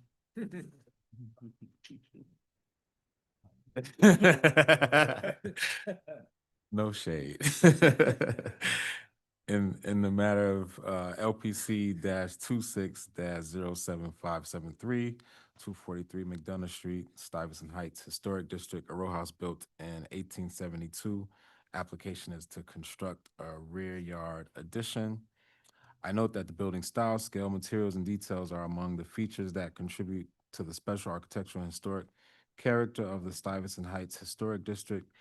I recommend approval, finding that the proposed work will not damage or eliminate any significant architectural features, that the proposed rear yard addition will not be visible from any public thoroughfares, that the other rear yard additions with similar height and depth exist within the block, and that the proposed one-story rear yard addition will be modest in scale and will not overwhelm the building, adjacent buildings, or the block's central green space, that the design and materiality of the rear yard addition featuring brick red finished stucco cladding, black finished window and door assemblies and punched openings, and black finished metal railings were harmonized with the materials and fenestration pattern of the rear facade of the building, and that the work will not diminish the special architectural and historic character of the Stuyvesant Heights Historic District. Thank you. Commissioner Kumbay, would you second that? Second. Thank you. Mark, will you call the vote? Vice Chair Master, Aye. Commissioner Chen, Aye. Commissioner Chu, Commissioner Ginsburg, Aye. Commissioner Goldblum, Commissioner Quimby, Aye. Commissioner Jefferson, Commissioner Mann, Aye. Commissioner Wilder. Aye. With 9 in favor, none opposed, the motion passes. That's been approved. Thank you.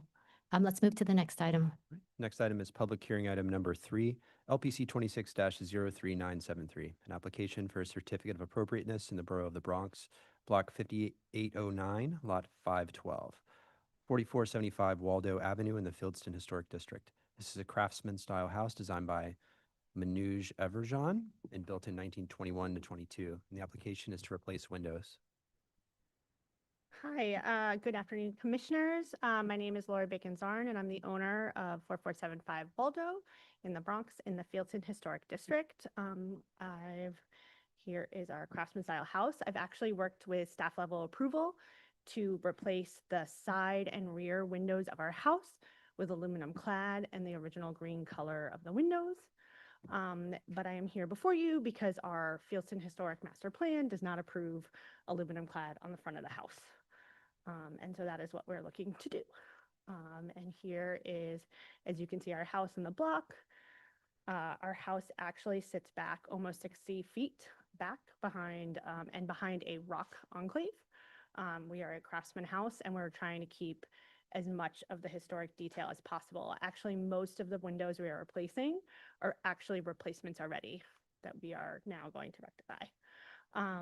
So as you can see, here's the layout of our house. We are actually, one of the reasons we're doing aluminum clad, but we are keeping the brick molding actually in wood, and any of the verticals in between the banks of windows, we are actually replacing, having wood in between. So you really are going to see a very minimal amount of the aluminum clad, basically on the sash and on the mullions, on the individual sash, on the 6/6. And so that's what we're looking to do. We have also looking to have a change in operation in this one basement window on the bottom right.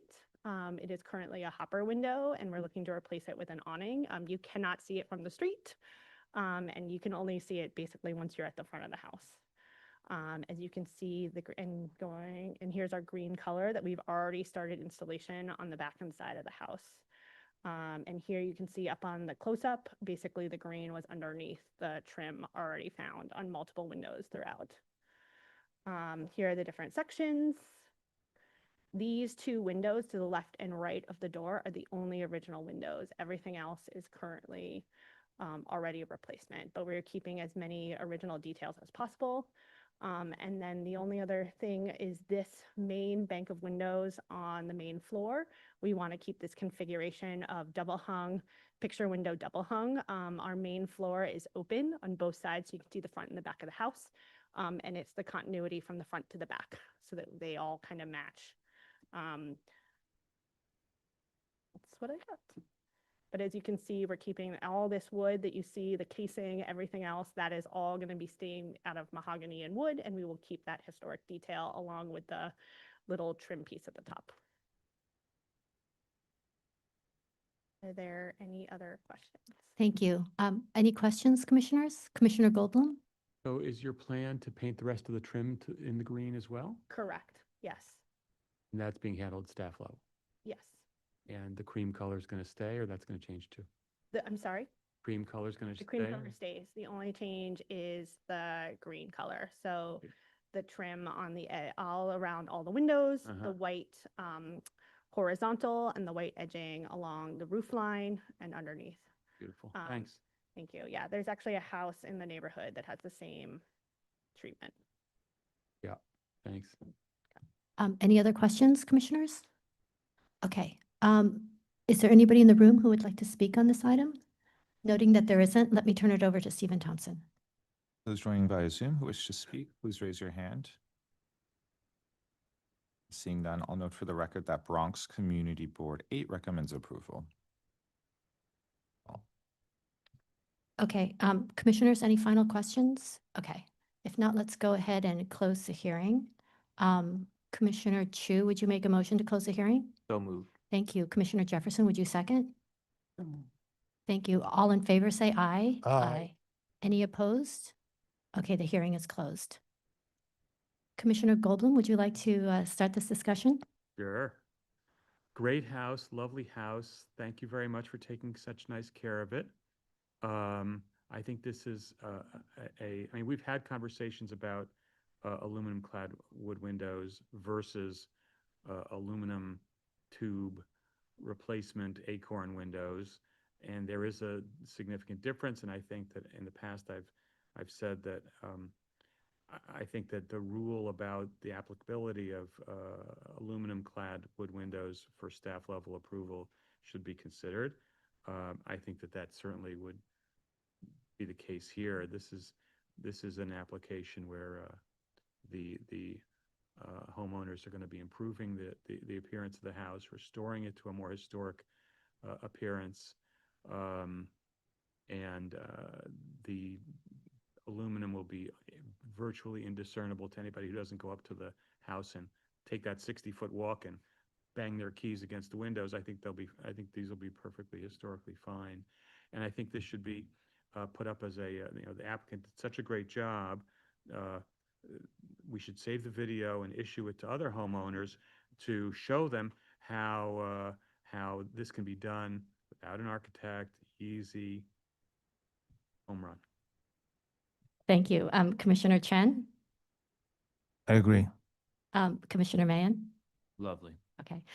Does anybody have any other thoughts on this item? Okay. So let's go ahead and read the motion. Thank you. Regarding 4475 Waldo Avenue in the Fieldston Historic District, the application is to replace windows. I note that the building style, scale, materials, and details are among the features that contribute to the special architectural and historic character of the Fieldston Historic District. I recommend approval, finding that the proposed work will not damage or eliminate any significant architectural features, that the proposed windows will match historic windows in terms of profiles, details, and finish, that the proposed tripartite window assemblies at the first floor featuring a single light fixed window flanked by 6/6 double hung windows will align with the tripartite configuration of the 6/6 double hung windows in vertical alignment above, and the proposed change in configuration and operation of the center windows at the first floor assemblies is in keeping with that of windows sometimes found at buildings of this type and style in the historic district, that the change in operation at the basement from a hopper to an awning window and the change in material from wood to metal clad wood throughout the house will not be perceptible and viewed from public thoroughfares, and that the proposed work will not detract from the special architectural and historic character of the building or the Fieldston Historic District. Thank you. Commissioner Chen, would you second that? Second.